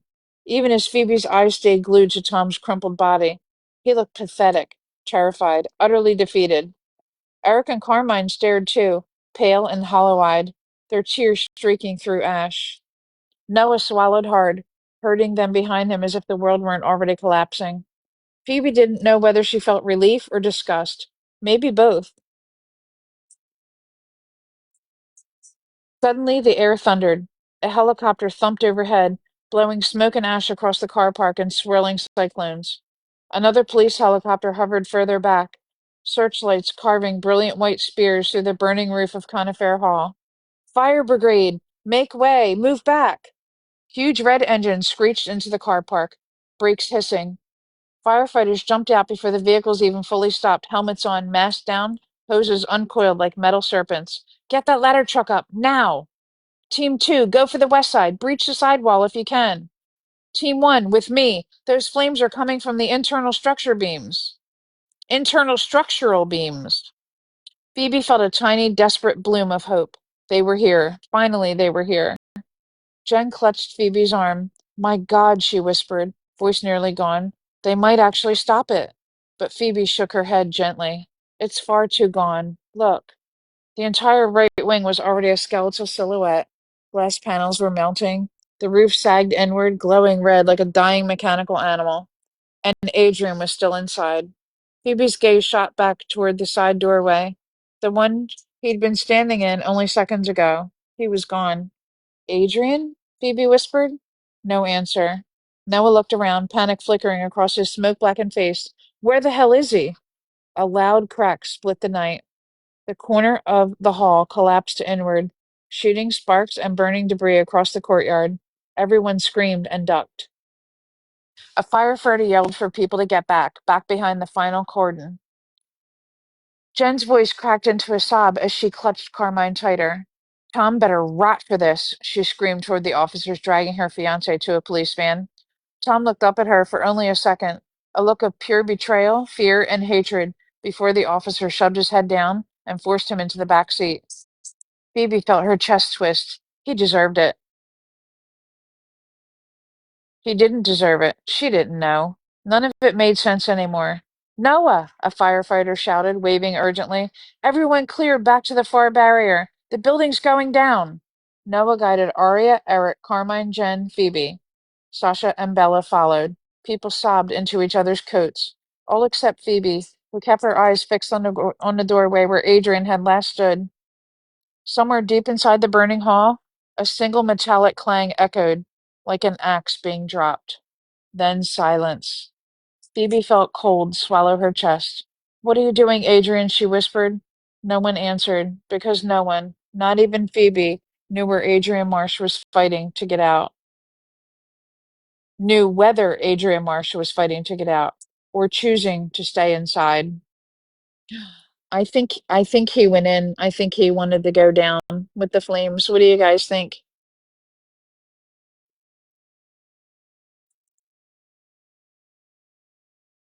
Yeah,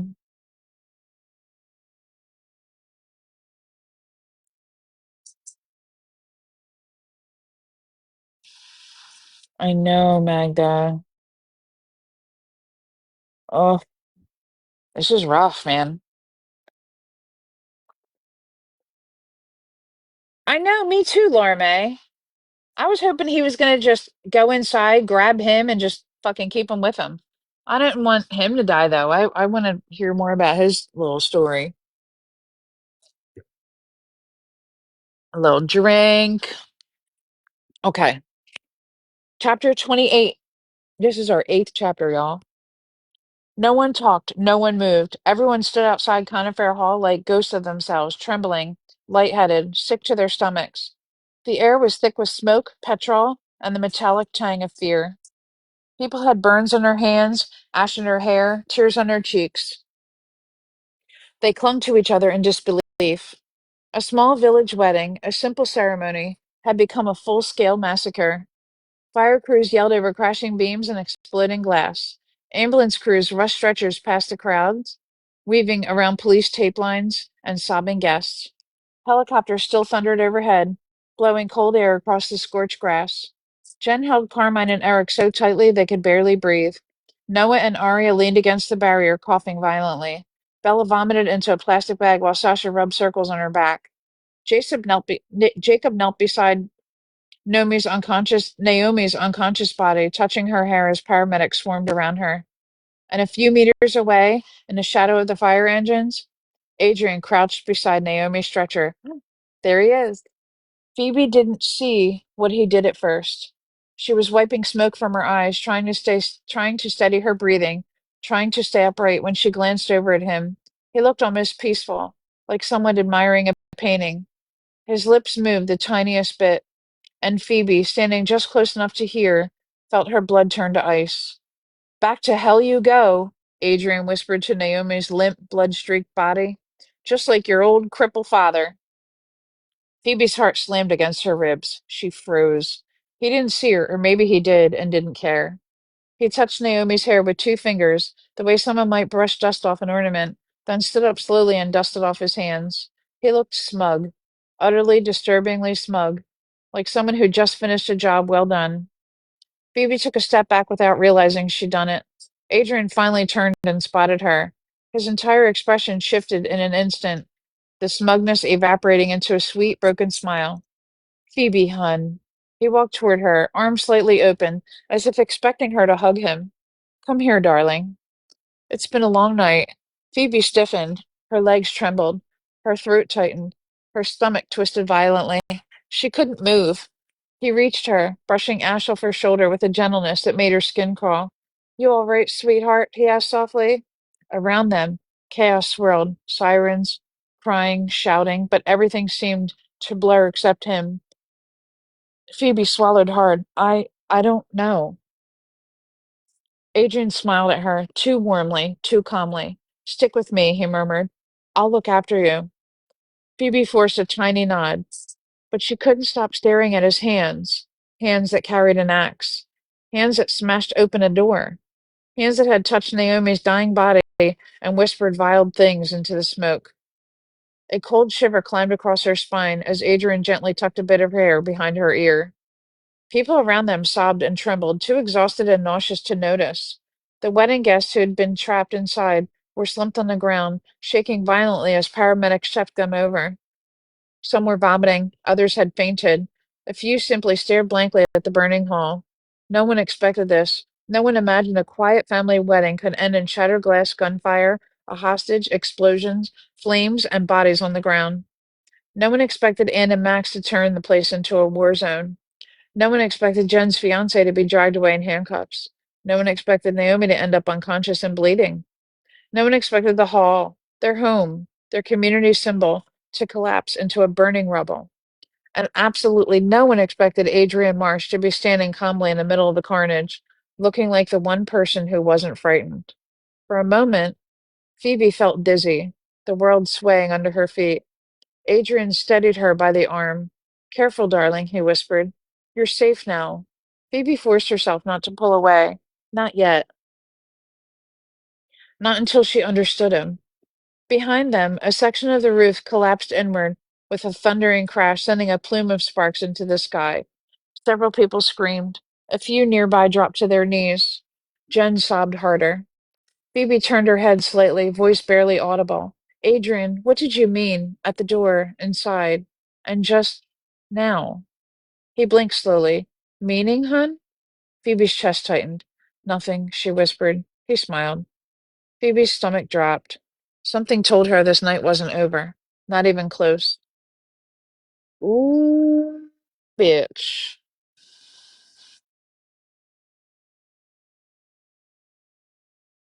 Chapter 29. Give me a minute. I need a sip.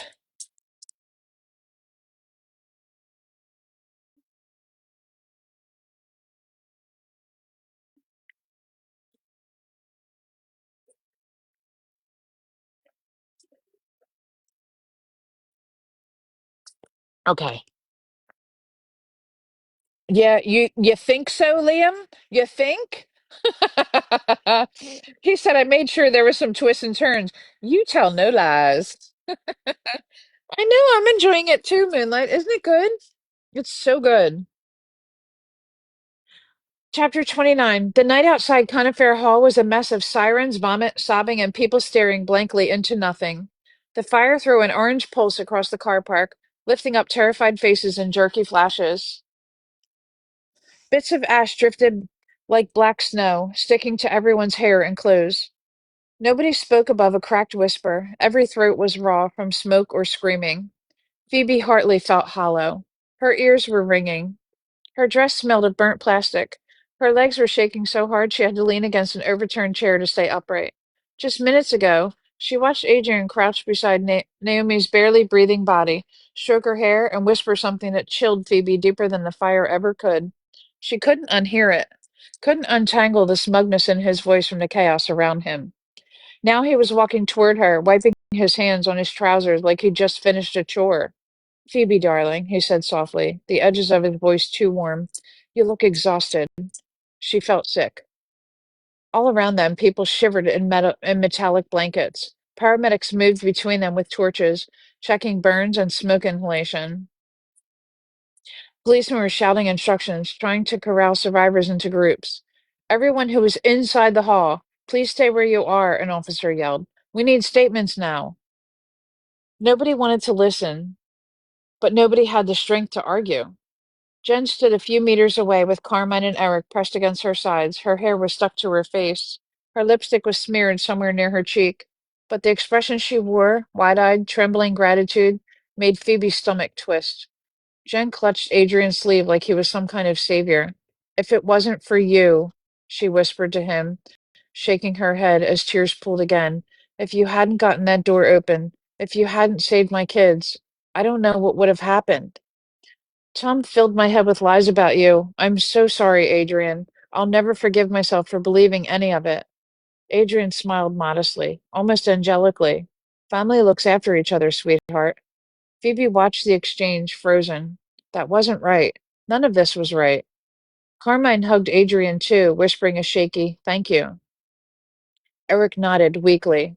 And Phoebe felt herself slipping out of the moment entirely, staring at the three of them like they were in a different reality. A reality where Adrian was the hero, where he wasn't carrying an axe, where he hadn't just whispered something vile to a half-dead girl, where he wasn't smiling at a burning building like it fed him. Phoebe's jaw clenched. Jen suddenly turned to her. Phoebe, you owe Adrian an apology, too. You were ready to blame him for everything, when all along Tom was the one putting everyone at risk. Tom lied. Tom nearly killed us. Tom. Phoebe forced herself to breathe slowly. One breath, another. Jen, she started quietly. Adrian didn't protect everyone. Jen snapped. What's that supposed to mean? Phoebe looked at Carmine and Eric, pale and shaken. She swallowed down the words she wanted to say, that she'd seen Adrian whispering over Naomi's body, that he looked delighted inside the hall when the roof started collapsing, that her father's face had gone sheet white when he saw Adrian with the axe. She chose silence. Nothing, Phoebe whispered. Just forget it. Jen kept staring, waiting for more, but Phoebe refused to look her in the eye.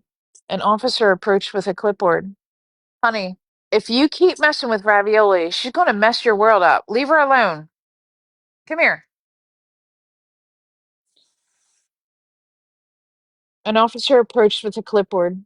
Officer, Miss Hartley, you were identified as being inside during the lockdown. We need a statement. Phoebe, right, yes, yes. Phoebe nearly buckled with relief. She stepped aside with him, leaving Jen and Adrian behind. Only then did she risk glancing over her shoulder. Adrian was watching her, just watching. Arms crossed loosely, head tilted slightly, lips curved into a faint smile that didn't reach his eyes. The fire lit the outline of his face from behind, giving him a halo of flickering gold. He looked like someone who'd already decided how this story would be told, and Phoebe knew one thing with absolute certainty: she would not let him be the narrator. The officer led her toward a cordoned-off area near the ambulances. Jen wiped her face and leaned into Adrian, whispering shaky thanks. Carmine held on to his hand, desperate for stability. Phoebe felt a horrible chill creep through her chest. Jen had chosen a side, and Phoebe wasn't on it. Ooh, boy. Okay, we're going to do one more chapter. We're going to do chapter 30, and that will be 10 chapters tonight, 20 through 30. Okay? We all know Pam has work tomorrow. I actually work 6 days this week. I'm not happy about that, but it is what it is. I know, Lorma. I know. Chapter 30. The air outside Conifer Hall still tasted poisonous. Even with the fire mostly contained, the smoke hung low and oily, crawling across the ground like it refused to leave. The blue lights from the ambulances and police vans kept slicing through the haze in rhythmic, nauseating flashes that made everyone look pale and sickly. People huddled in trembling clusters, wrapped in foil blankets, trading shell-shocked glances but not words. The paramedics had already separated the worst cases. Most were still coughing so hard it made their ribs ache. Phoebe Hartley sat on a cracked paving stone, numb fingers clamped around a lukewarm bottle of water. Her lungs felt scorched. Every blink brought back some split-second image from inside the hall. The falling ceiling, Naomi's gasp, Tom dragging a woman by the throat, the flames crawling across the carpet, and Adrian, always Adrian, standing in doorways with that eerie calmness, eyes glinting like he was watching a show he'd been waiting years to see. Phoebe rubbed her forehead, trying to stop the memory of his whisper from looping in her skull. Back to hell you go. A sudden wave of nausea rolled up her throat. She swallowed it down. A police officer stepped in front of her. Miss Hartley, have you finished your interview? Yeah, as much as I can remember. We may need to follow up questions later. Coaches are arriving soon to transport everyone to the temporary accommodation center. Until then, please don't leave this area. Where would I go? Phoebe whispered. He didn't have an answer, just moved on to the next survivor. Phoebe's head throbbed. The world felt off-center, like reality had been nudged sideways and never put back properly. Across the car park, Jen was clutching Adrian's arm again, her voice still raw, but more steady now. He saved my kids. He saved them, Phoebe. Do you understand that? She'd said earlier. Phoebe had wanted to scream. I saw him whispering to Naomi's dying face like he was congratulating himself, but she didn't. Now stood Jen proudly beside him as police approached. Mr. Marsh? The officer called. Adrian turned with a perfectly polite smile. Of course, darling. Take your time. Jen beamed like she'd found a long-lost hero. Phoebe felt her stomach twist, her throat clamped tight. She was still staring at them when something moved beside her. Carmine. The teenager lowered herself onto the pavement next to Phoebe, wrapping her own foil blanket tighter.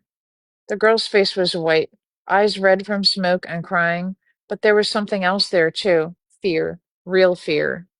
You all right? Phoebe asked gently. Carmine didn't answer for several seconds. She just picked at the foil blanket like she was peeling the truth out of it. Finally, she whispered, barely audible. Auntie Phoebe, I'm scared of him. Phoebe froze. Who?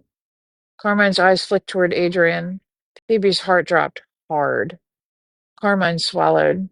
When he broke that bathroom door, he didn't look like he was trying to save us. He looked excited. Phoebe nodded slowly, carefully. And before the door came down, Carmine continued, softer. I heard him talking to himself, like muttering, not words I recognized. It didn't sound right. Phoebe's pulse hammered. Carmine, she whispered, thank you for telling me. I'm scared to tell Mom, she admitted. She thinks he's a hero now. She said it. She said she owes him everything. Phoebe looked over again, Jen leaning into Adrian, thanking him yet again for smashing the bathroom door and risking his life. Adrian accepted each compliment with gracious nods and little pats on the shoulder, like he belonged there, like he'd earned it.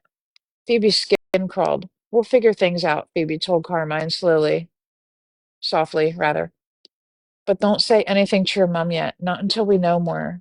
Carmine nodded shakily, hugging her knees. A familiar voice approached, hoarse, trembling. Phoebe. Noah.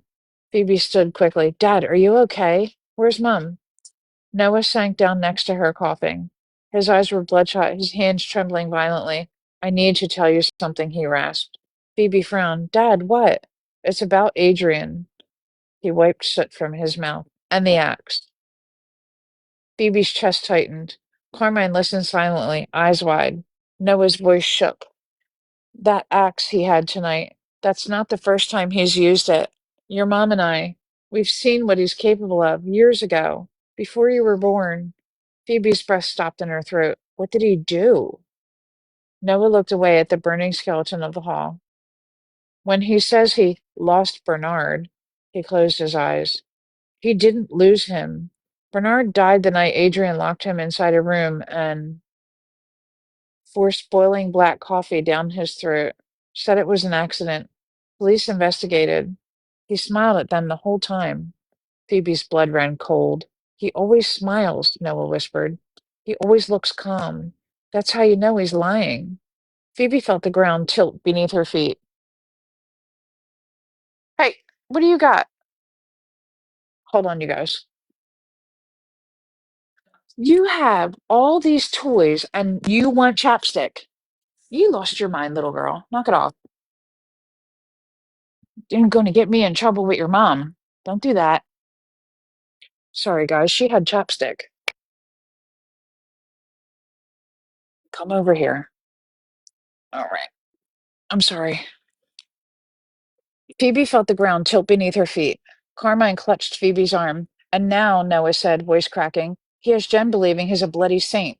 Phoebe stared across at her sister, at Adrian, at his gentle hands resting on Jen's shoulders. She whispered, barely breathing, we're not getting rid of him, are we? Noah's silence was answer enough. Oh boy. That's the end of chapter 30. How many chapters we have left, Pam?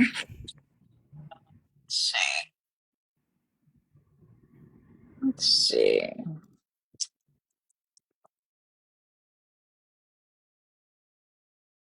9. It goes to chapter 39. So I think we might wrap it up the next time we read. How about that? I want to say yay, but then it'd be over with. I know, it's so good. We might have to move on to another book of his for sure. You should see these two numbskulls. Now I have to wait until you read. He said he's so excited for us all to see the final twist. It is such a good book, isn't it, Cece? I know, it's really, really good. I have so much stuff going through my head right now, and I'm just like, which one is it? What is? I know, like my mind is just it's blown and oh yeah. I really need to know what ends up happening, and I promise I will not read ahead. I won't do it because I want to be surprised like with you guys. Like I want to be in the moment at the same time. He said he made it so there's so many secrets. I bet. I see that.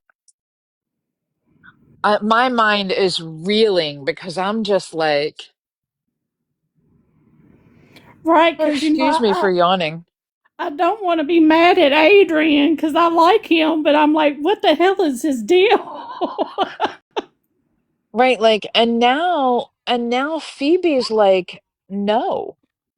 And it's kind of shocking me a little bit because she was a cheerleader for him before, but there's something up. And then Carmine said about him in the bathroom, but something tells me that there's going to be an explanation. Something tells me that it's going to be like, I was proud to do something good. And it might even be like maybe he did something bad before with the axe, and now he's happy to do something good with the axe. And he was saving the children, and he knew that he would be accepted by everybody for saving the children. But I don't know. You know what I mean? He's being kind of like super mysterious, you know? Right. I think my favorite characters are Adrian, Carmine, and Phoebe. Yeah. I really like Phoebe. She's definitely got like main character energy for sure. Jen's such a bitch though. Like I wonder what's gonna happen with her. Like is she gonna stop being such a bitch? Such like prim and proper and everything has to be like fancy and schmancy and bitchy. Right. Turn back to Harriet instead of Jennifer. Right. Like I wanna see her like just I guess return to her normal self that her family knows her to be.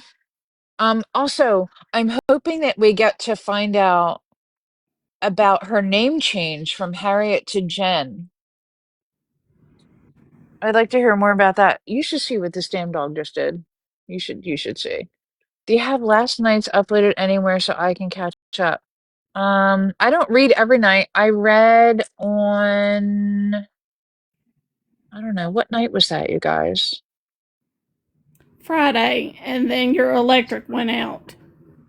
Right, Friday. I believe it's on YouTube. I think um it's under one of the other ones. It's not under Boston. It's under I don't know like what like a Jip first replay or something. I did see it. I don't really like it being on there, but considering that I'm just reading a book, I don't mind. I don't like my lives being put on YouTube because I feel like if people want to hear what I have to say, they should be here. Um, and I don't like Boston posting them, especially because she thinks I'm a racist. Why the fuck does she want to have my shit on her page? So, whatever. Um, yeah, I don't understand that whole thing. And I don't like my lives being posted elsewhere, especially on YouTube.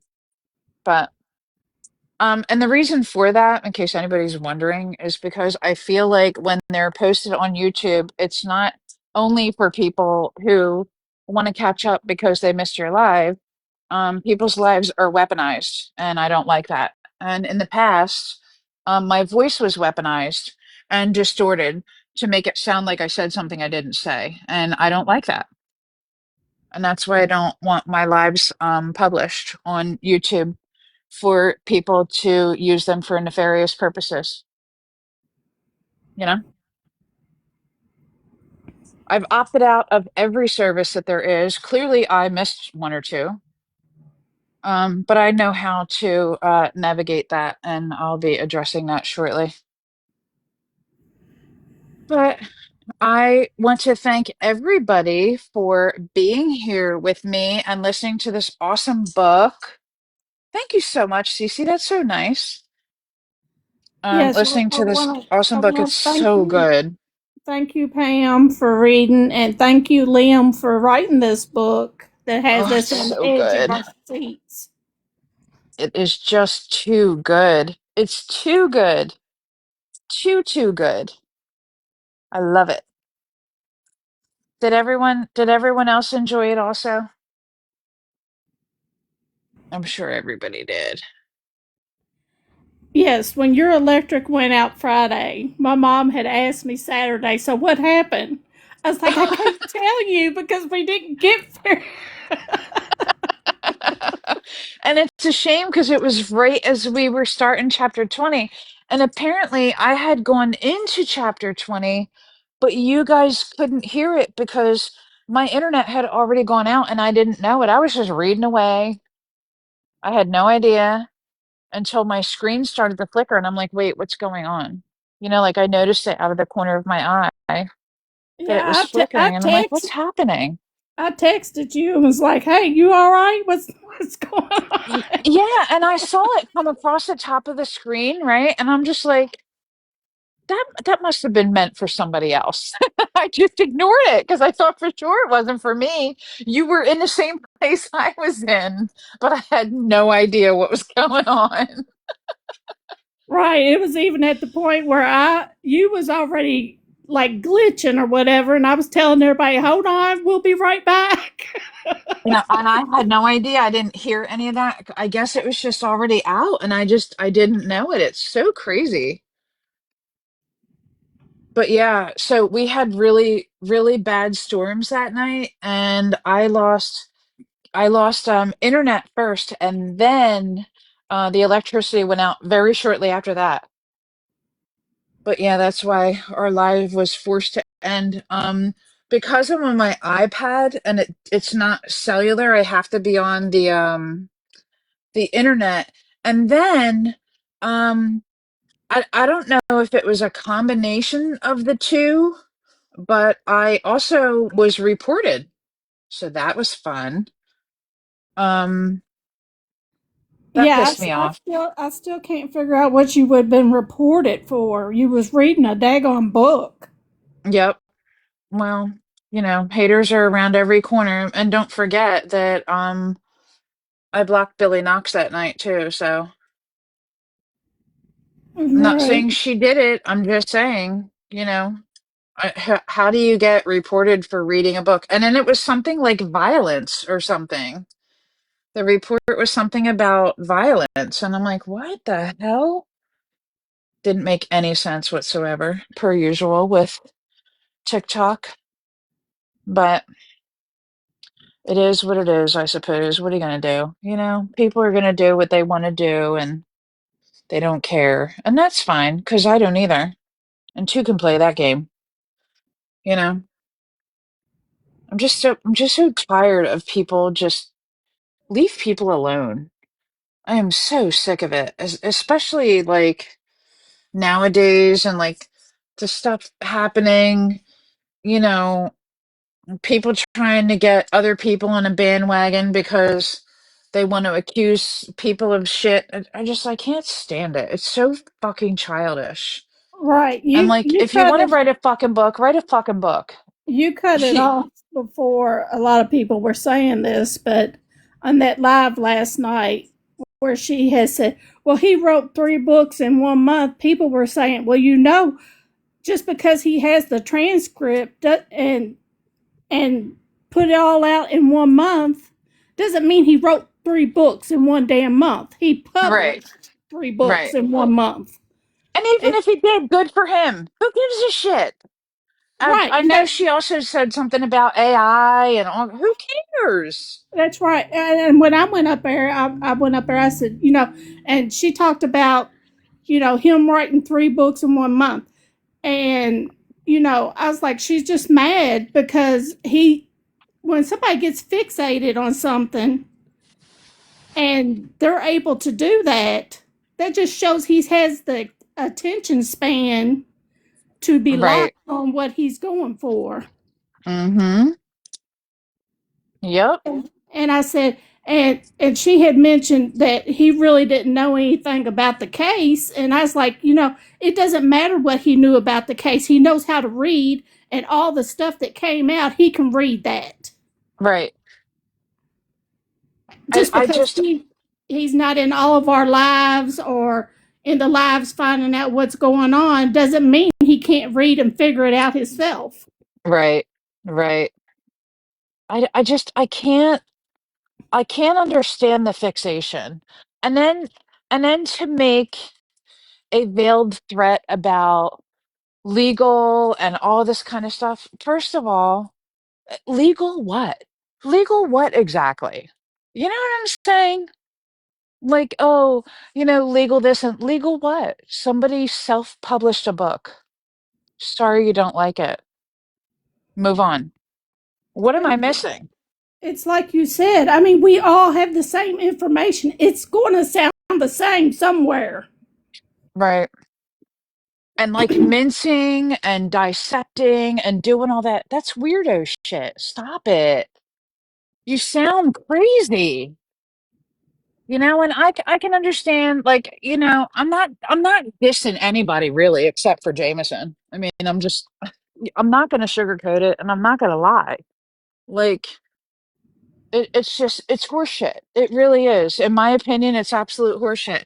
But I mean, other people's opinions are valid too. I just think that coming after somebody, um, and making those kind of accusations is disgusting. And what's really funny? What's really, really funny is that I said, if you guys have something, please send it to me. Please. That night, you guys heard me all say it. And then she gave like an example of what's her name's what do you call it? Uh Whatever she has in her first video, whatever she said, and then I read the paragraph that she was referring to. And we bounced around from plagiarism to almost exactly to verbatim to almost verbatim to, oh, well, it's kind of similar. Like all around the mulberry bush, the monkey chased the weasel. Are you fucking kidding me right now? Like she couldn't make up her mind, and what she said and what I read were not the same. So what happened to almost exact or almost verbatim or all the other stupid fucking adjectives that were used that were not accurate? And then I said, if you guys have something that will show me this, please send it to my inbox. I didn't block her or Chewy for a week. A week, y'all. A week. Guess what I didn't get in my inbox? Nothing. I got nothing. I got nothing. Period. Now, I don't know if anything's been shared with somebody else, but I would hope that since you came into my live and started a bunch of bullshit and pissed a whole bunch of people off, I would think that I would be receiving that information too. But I didn't. You'll just Well, come in my well, if live nobody else got it, you should have and talk shit. because it was your live that she came in hot on. Mm-hmm. And then she acts like she just came in to make suggestions and ask questions. No, you came in To start hot. trouble. Mm-hmm. Remember, they were saying, "Oh, we just wanted to know your opinion." I have the live, and bitch, I'll play it too. I will. I say bitch lovingly, by the way. We'll play that live too. I have the whole live. I saved it intentionally. And I can go back to his live from that night too. And we can play that one. And you can see how they planned on coming in hot. Exactly what was coming out of their mouth, everything that came out of their mouth when they were in there. Oh, we just wanted to see what you guys thought. Blasey, blasey, blasey, blasey, blah. See what I thought about fucking what? And then I pointed out, not one time from either one of you have either one of you asked my opinion. You said you wanted an opinion. You wanted to say, not one, neither one of you have asked me for it. Period. And then, like, when she got down because the kitchen got too hot, all of a sudden he's like, oh, she was wrong, how she went about that. She's wrong about it, whatever. All I'm saying is it seems like there's some similarities. Like he chilled out a lot. He got real cool. He chilled out. But he kind of went with the pushback when she was still in there too. And I thought to myself, maybe he got a little caught up in it. And I thought he deserved a little bit of grace when it came to this topic. I thought maybe he got caught up in it. And then I found out the very next day he was spewing the same bullshit like it was facts. And I was like, wow, that's crazy work right there, boy. Crazy work. But he's got enough of his own problems. So thank you, Yankee. Thank you for being here. Hey, Cowboy Bear. Have a good night, Yankee. Have a good night, honey. I hope you sleep good. I'm going to try to sleep good too. It's midnight for me. But yeah, it's like, it's not my thing. It's not my thing to target people and go after people. And I'll reiterate again, I'm not a bandwagon jumper. I'm not just going to go with something because somebody says it. But I'll tell you that I looked at shit myself. I know that I've discussed it with a couple of my friends as recently as today. Some of you are aware of what I'm talking about. And I made some points about it. And, most recently, something about the disclaimer for the video versus the book. They're obviously two different disclaimers because one is a book and one is a video. It's not really hard to decipher, in my opinion. I don't know. Maybe it's just me.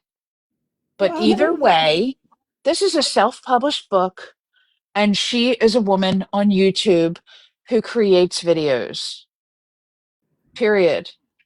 Right. That's And it. a lot of, books that deal with true crime and things like that, they say pretty much the exact same thing. A lot of the same disclaimer, a lot of points in a disclaimer are the same across the board for a lot of different types of projects. You can't just say somebody copied it.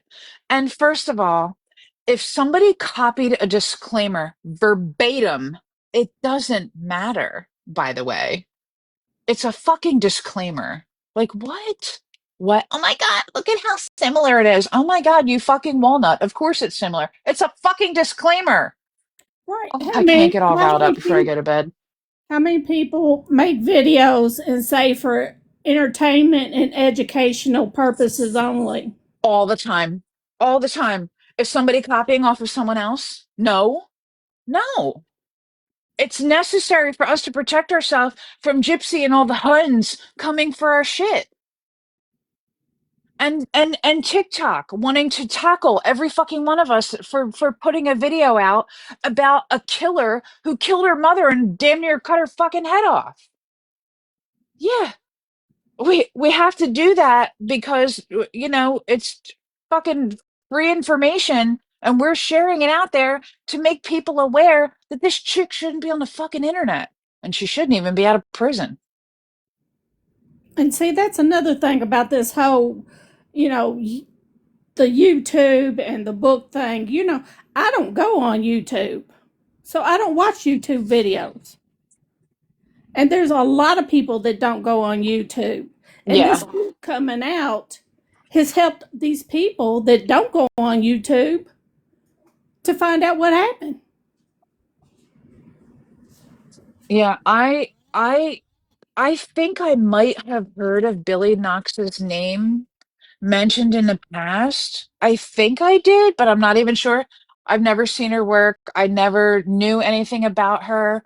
But like I think I remember maybe Chewy mentioning her before, like a while back. Like and a while back I mean like several months ago, okay? I think I've heard the name like in passing. Never knew anything about her, never knew where she was, who she was, or what she did. Not a clue. Couldn't tell you. So it was all news to me that night. You know what I mean? And I just, how it was done was terrible. It's just, it's not cool. It's not right to do to people, you know? And this kind of shit with targeting people needs to stop. It needs to stop. This young man has accomplished so much in his short time. And he does it because he enjoys it.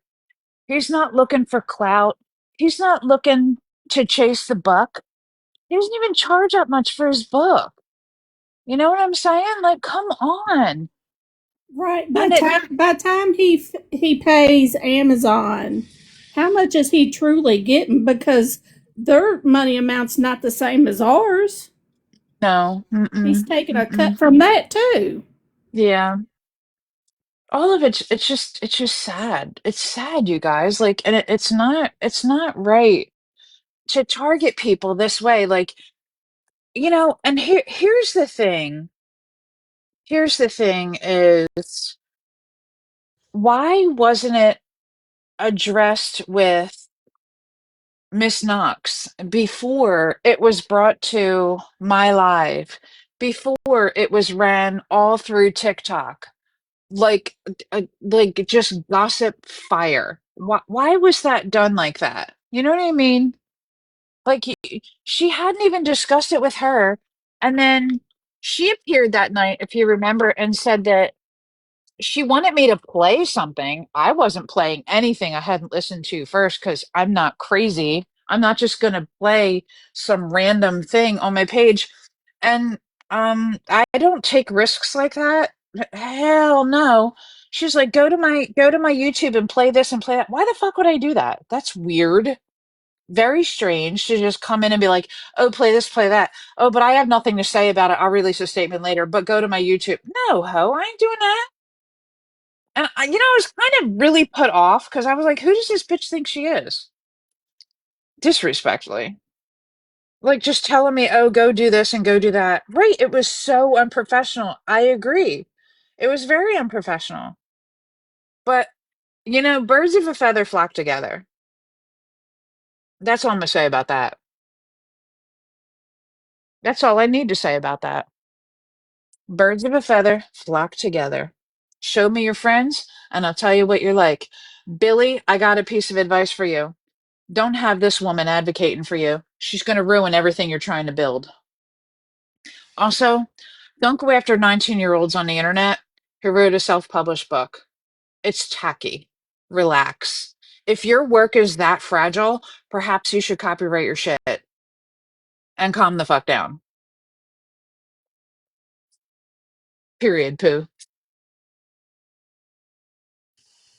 I So, mean, on that note, I don't understand. Is she mad because their name's not? He hasn't mentioned their name because I mean, if that's the case, why are you making videos if nobody can share what you're saying? he don't need to mention anybody's name or credit anybody anything if he is not using it as a source. And at the bottom of every single chapter are the sources for his information. It doesn't really get any better than that. You know what Right. I'm saying? Like, you can't ask for more than that. It's not even all the way at the end of the book.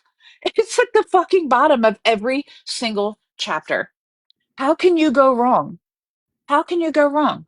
And if somebody's taking the time to nitpick that bad, I mean, anybody can put out a book and self-publish it. I can, you can, my next door neighbor can. I mean, shit. You know what I'm like? Come on. And somebody's going to nitpick it and say, oh, the information was stolen from another. Have you lost your goddamn rabbit ass mind? Stop it. Hi, party dresser. Your name is fun. You know? Like, how do you do that? How do you survive with a conscience doing shit like that to somebody? And I would be willing to bet this isn't the first time that Jameson has done something like this. I'd be willing to bet. And I'm gonna say it again. Jameson had freaking paper clips where he said it matters. So, oh my God. Really? And she's gonna try to link that to somewhere else. I want to know how many books in the world have it matters in it. I need to know. Right now, Jameson, get on it. Report to me in the morning. Fucking weirdo. It's so weird. I can't with people. This girl she's she's just hell bent. It's so weird. That's good. That'll be her nickname, 20 paper clips. I'm telling you, it's odd to me. It's odd behavior. And like, why are you talking about it if your friend is moving on doing something about it? And why did she feel the need to go up on a live and talk about it again? Pretty sure all of Anne Rule's books had it at least once.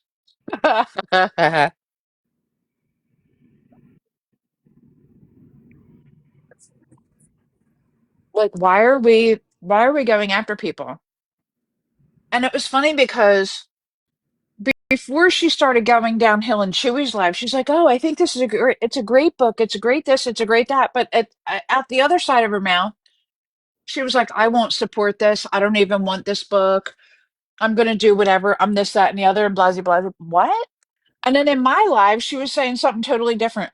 That girl contradicted herself 45 times between Chewy's live and my live. And if I had time to waste and had no life, like apparently some people don't, I swear to God, I would do a video and point out every single one. But I got better things to do with my life than to harass people. Period. People already know the deal. I don't need to tell anybody anything.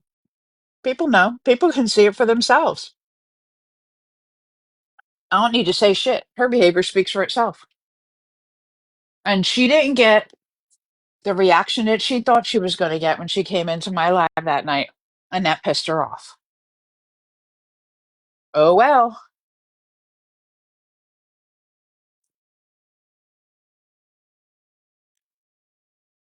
Yeah, and then last night she said that she's getting all this hate hate mail, and I'm sorry, but the people that was in your live, I just can't see people sending that kind of stuff. Who was getting hate mail? Jameson, Oh, stop fucking with people then.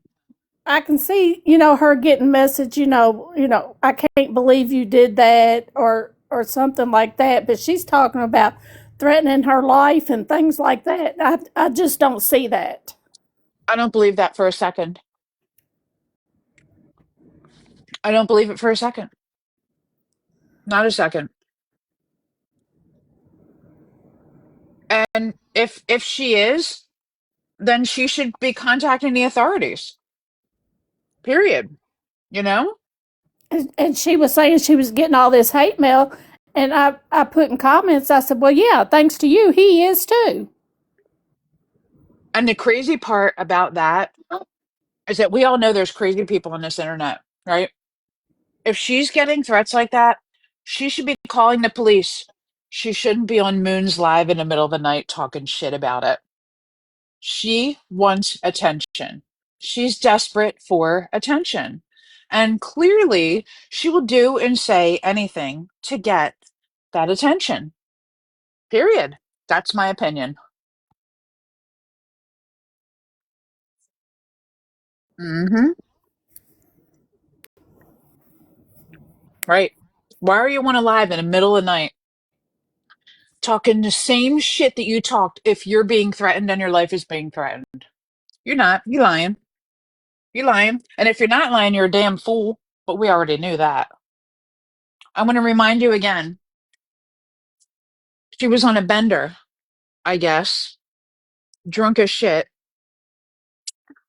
And when the information came out with the email or username and password for Gypsy's old account, and we were able to see messages and do whatever, she changed that password. Let's not forget that. She changed that password to prevent other people from accessing the information and being able to put it out. She did that. Don't forget that.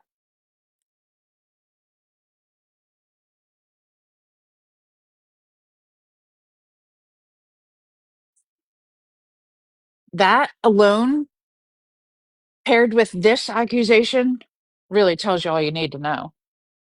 She's mad she doesn't put shit out first. She's mad if somebody does something before her. That's my opinion. That's my opinion based on what she shows. I don't know shit about her except these two things. That's what I know. And that's all I need to know. Don't want to know anything more. Will not support any of her work going forward.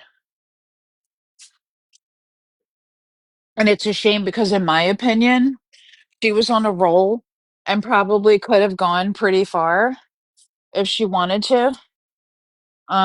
With the type of stuff that she was doing and the way that she was doing certain things, but she got too hungry for the clout. And I think she ruined herself doing that. Hey, New Orleans lady. That's what I don't understand. She had all this information. Why didn't she write her own book? Hmm. Or Billy Knox. Why didn't she write her own book? They can Because still self-publish a book all they want. because Self-publish. Go ahead. she says that most of the information she has given to Billy. Mm-hmm. Why didn't She you do this says. yourself? Why didn't you do this yourself? She has a binder. I've seen her open this binder. She has a binder full of information. Why didn't you do this yourself? If you're wanting the credit for something, why are you giving it to other people? Mm-hmm. A binder sounds obsessive, but that's just my opinion. Like, is this like your whole life's work is the Gypsy Rose Blanchard murder case?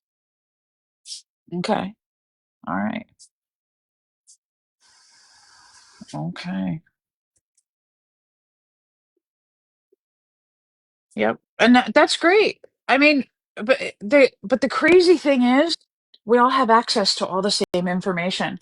Some may have something that maybe not every single person's privy to, or some may have read deeper into things than some other people have, because there's people who Audrey, she put something out the other day that you know she honed in on, and she read something more carefully, something we all have seen. She read it more carefully and put it out and was like, wow, look at that.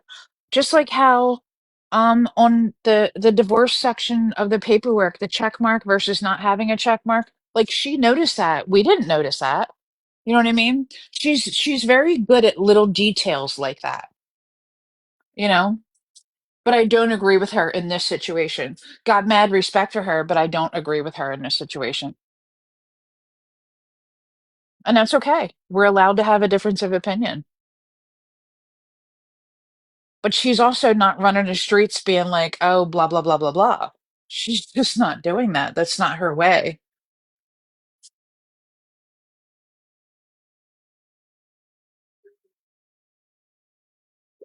Right.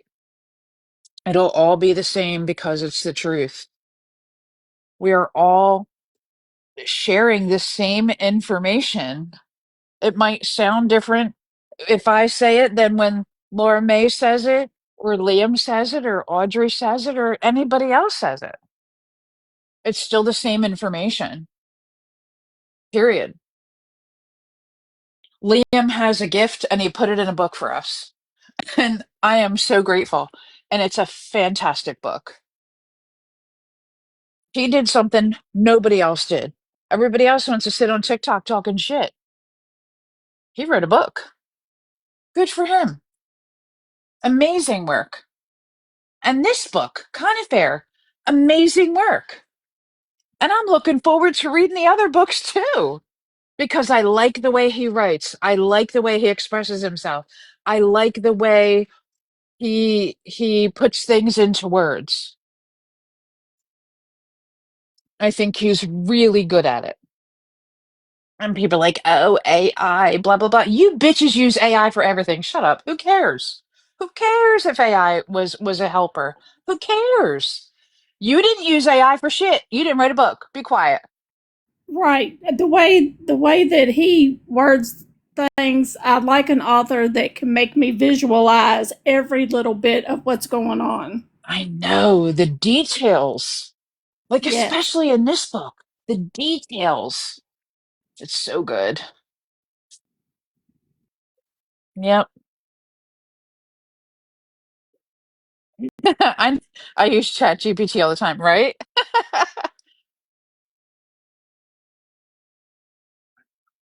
Right. Once you read a few, you can pick up on his writing style.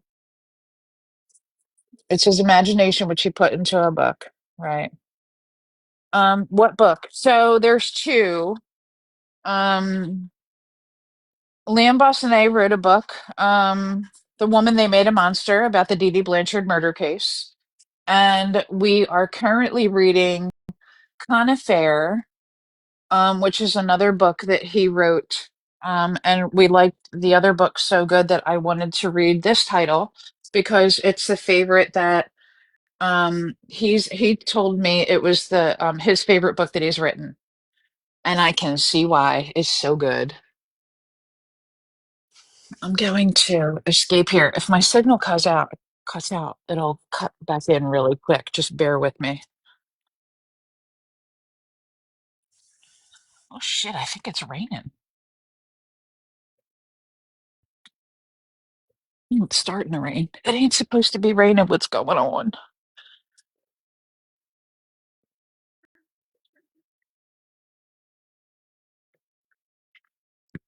It's chilly out, y'all. I'm surprised.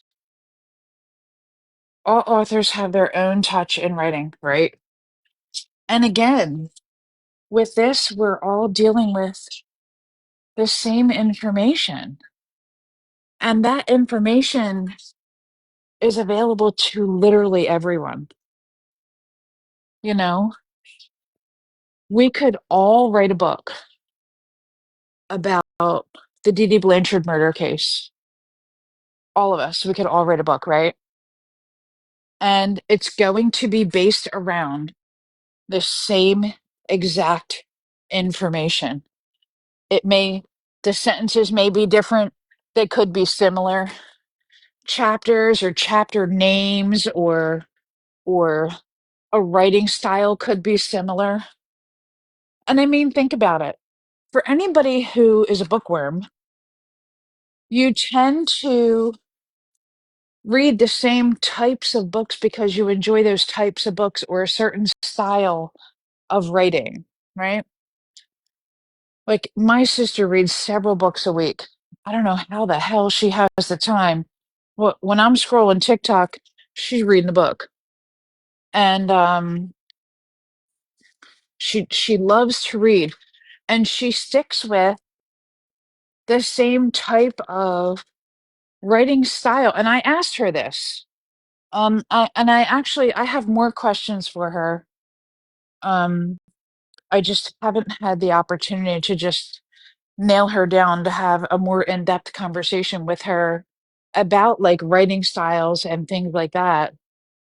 And I'm going to ask her, because she's such an avid reader, I'm going to ask her to look at some stuff for me regarding um, Billy Knox and Liam. And I'm going to ask her what her opinion is. And I'm excited to get it from her. I deeply respect her. She's very, very smart, and she's very sweet, and she's very fair, and she'll give it to me straight.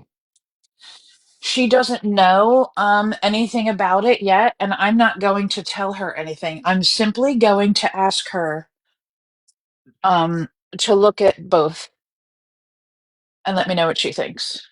So, And as somebody who, at one time, I was pretty much like your sister, I could read 3 books in a week. I'm talking about back hmm to back to back. yeah, that's what she does too. And, if I was to write a book, as much as I read, the books that I favor, my writing style would probably resemble their writing style. Right. So, I mean, if Liam is a reader, who's to say he's not, collecting on his favorite authors? hmm Influenced. The way he Right. writes could be influenced by his favorite authors. Exactly. Because, I mean, I would love to be able to write a book because I do have a hell of imagination, but hmm it's just like you said, your sister, which I do too, we gravitate towards a certain kind of book, certain Yep. authors. Like my mom, she reads a lot. And there's certain authors that when they come out with a new book, she's got it right then and there. Oh, yeah. Because Yeah, that's my her sister does author. that too. Yeah. So I mean, like you said, you mimic, or the people that you idolize. If you Sure, sure. idolize their work, then you're going to grab something from their work. Yep. Just like And musicians. Whatever you grew up yeah, that's with, another perfect example. whatever you grew up with is probably what you're going to sing. Another perfect example. And like I said about one of my best friends is um a news anchor for a national news um in syndication. She's a journalist, and she has always near idolized Diane Sawyer, and her a lot of her mannerisms when she's working and speaking and reporting are a lot like Diane Sawyer. And it's one of the things that people really, really like about her. And I can't say her name for obvious reasons, but every single person knows who she is. And she's one of my best friends and has been for a very long time before she was ever on TV and like doing her thing. You know what I mean? And she's a really good person. But that doesn't mean that she's like copying Diane Sawyer. No. And it's a very well-known thing that most journalists are that way. They like somebody's work. Most musicians, like if you ever watch American Idol or you watch America's Got Talent, when the musicians are working with the people and coaching them, they talk about, oh, I've always liked Janis Joplin, like Kelly Clarkson. Janis Joplin was a very big influence for her. And if you listen to some of Kelly Clarkson's music, you hear that influence of Janis Joplin in her voice and in the way some of the music is for some of her songs. Like you hear the influence of Janis Joplin. That doesn't mean she's copying her. That means she's influenced by her. And Liam can't even say he's been influenced by Billy Knox because he never fucking heard of her before. I can't. I'm telling you. It's so weird. Yeah, Jeanette, you can guess if you want to. You only get one guess though, because the pool is pretty small. I don't think you'll guess though.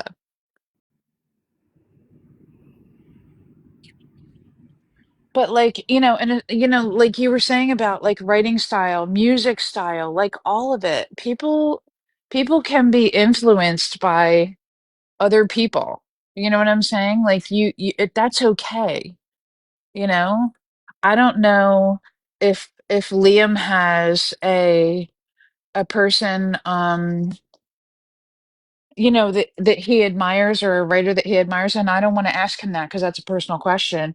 And clearly not everybody on this app has good intentions. So I'm not going to ask him that question.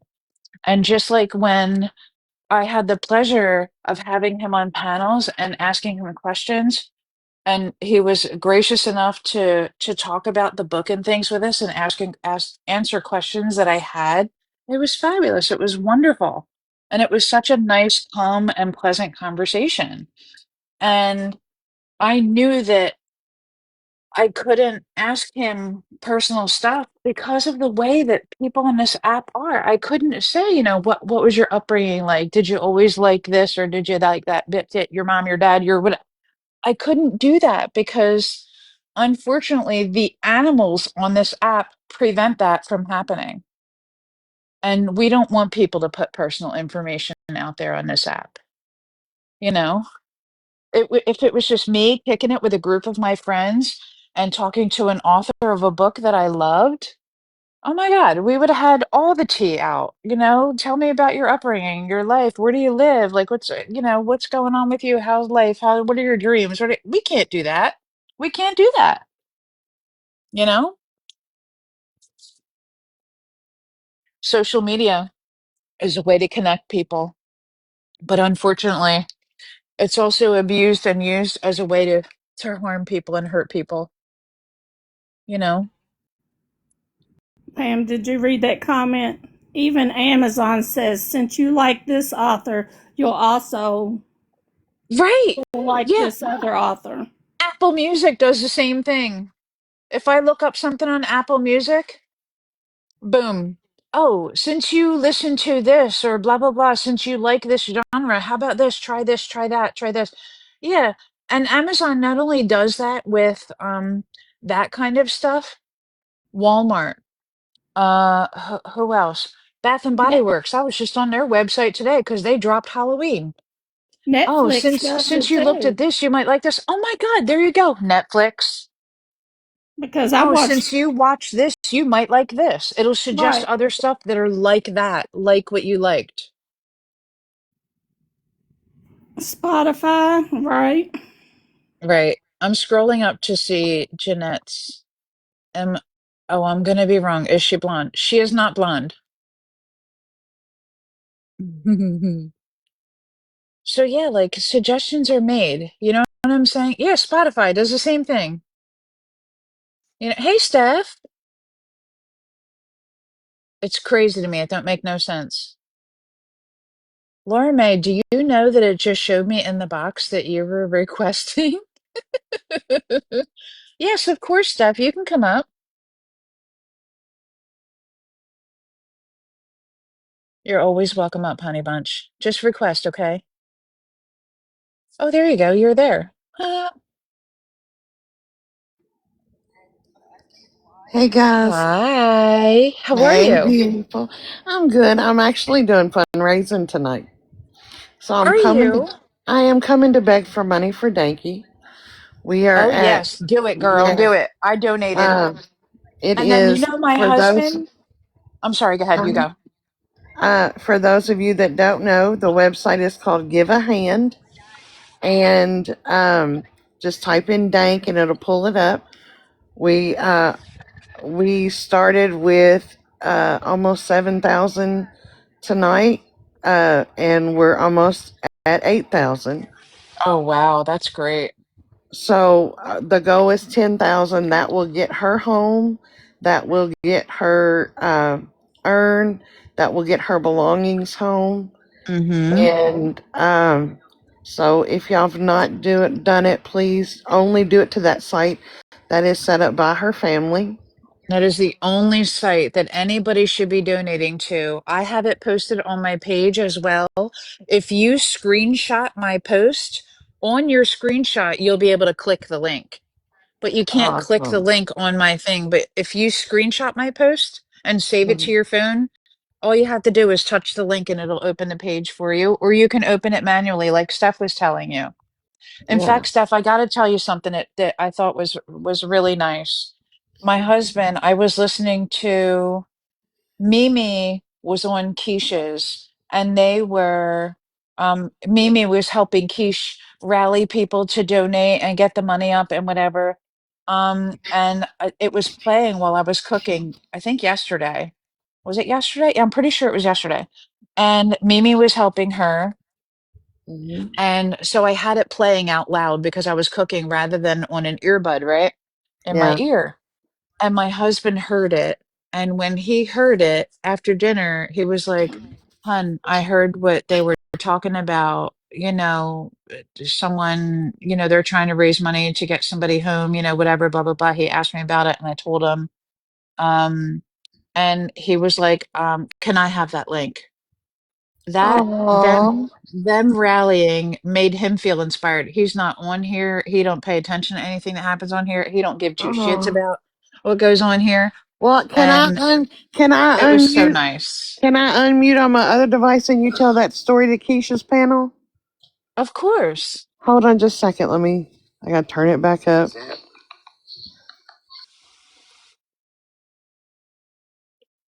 Allowing me to speak my truth. Finally, thank you, and I appreciate that. Hey, Is that Miss Keish. Avi? It is. Oh, Miss I'm Avi. I'm double fisting over here. I'm in Pam's live, and she has a story that I think everybody in your chat would love to hear. Who's that? Pamcakes. Oh, okay. Go ahead, Pam. Hey girl, hey. Uh, Hey. Hey, Hi Pam. everybody. So yesterday, Mimi had gone um onto your panel to help you raise funds, right? And I think you were working, and I think she was actually working at the same time. And she was helping you out. And I think it was yesterday. I could be wrong. But anyway, I was cooking, and I had the live playing out loud rather than on an earbud in my ear. And my husband was in the next room in the gathering room. And he heard the whole thing, and then we were having dinner and he asked me about what I was listening to and whatever, and he's like, "I heard they're trying to raise money or whatever," and he asked me about the story, and I gave him a brief background on what the deal was, and that her family wanted to bring her home, and he said, "Can you do me a favor? Can you give me the link?" And he felt inspired by the way that you guys were fundraising, and then he went and donated anonymously so that you guys, you drew even my husband in, who doesn't pay attention to anything that I do.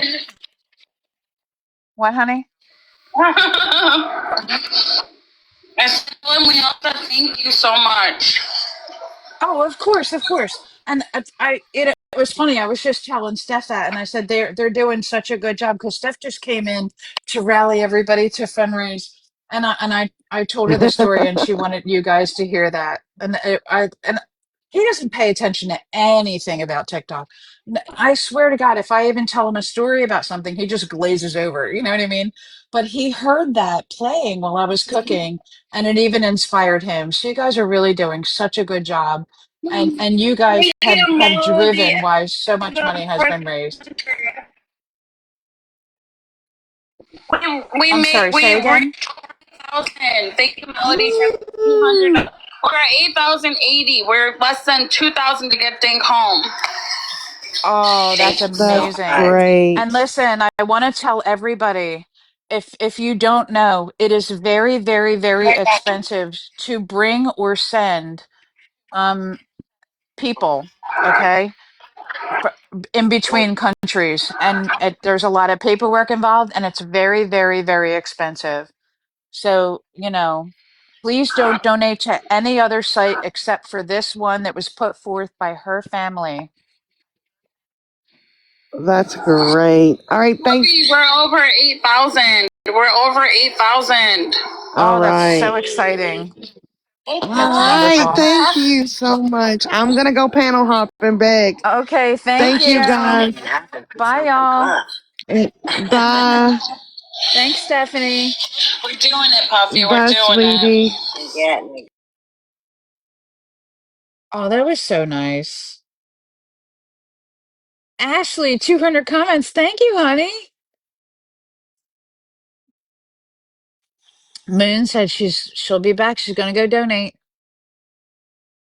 I know. When she said double fist and I was rolling.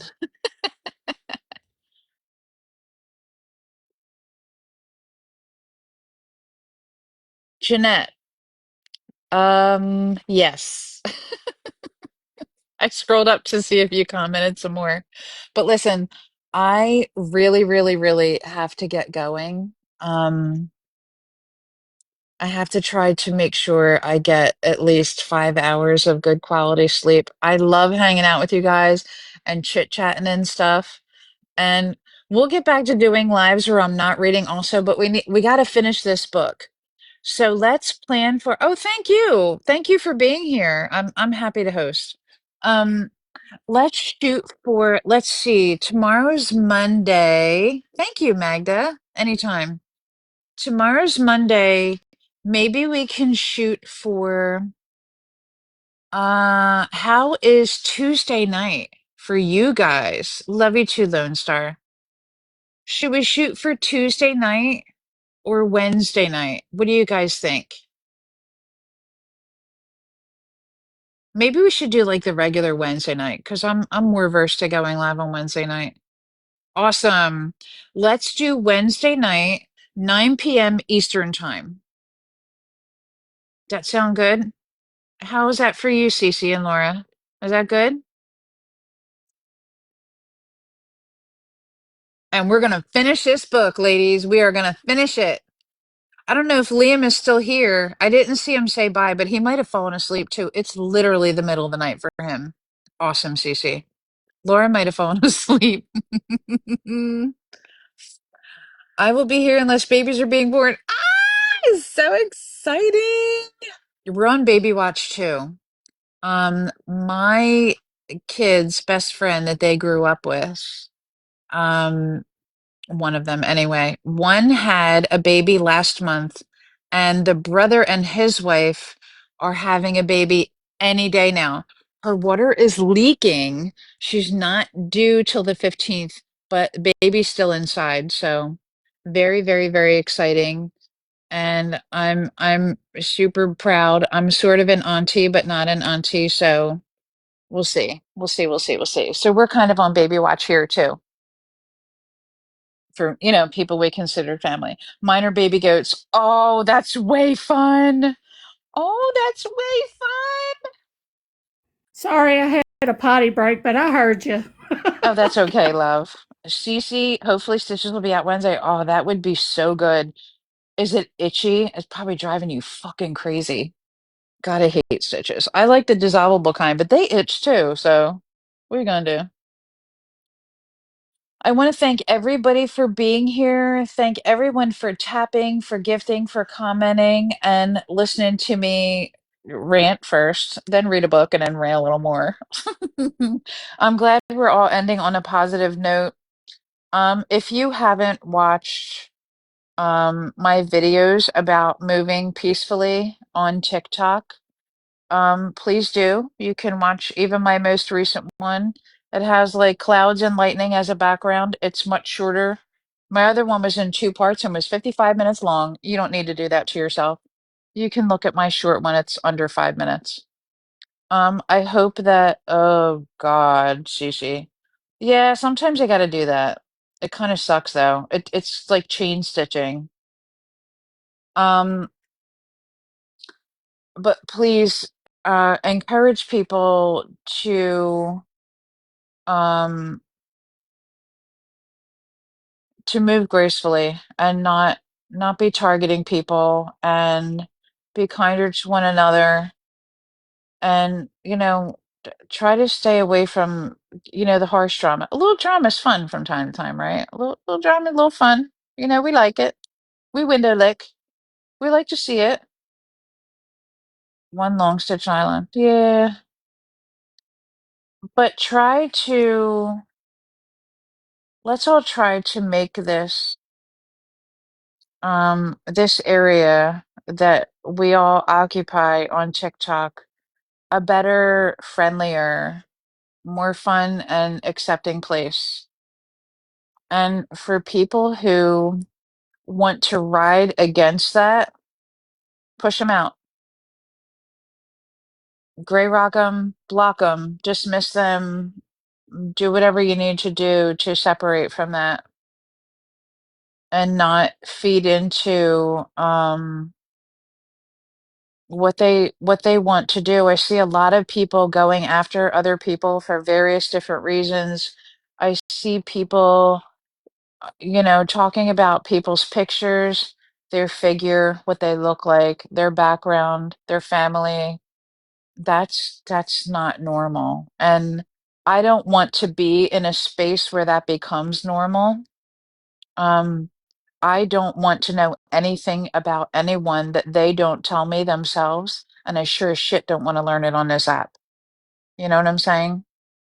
Don't ride for it, don't spread it, don't share it. If you see something, no, you didn't. Keep going. You didn't see nothing. If that person's not sharing it themselves, you see nothing. It's disgusting. Report it. That's the only glance you should be taking at it is when you're reporting it. Don't do stuff like that. Don't participate in stuff like that. And don't do it behind the scenes. It's not right.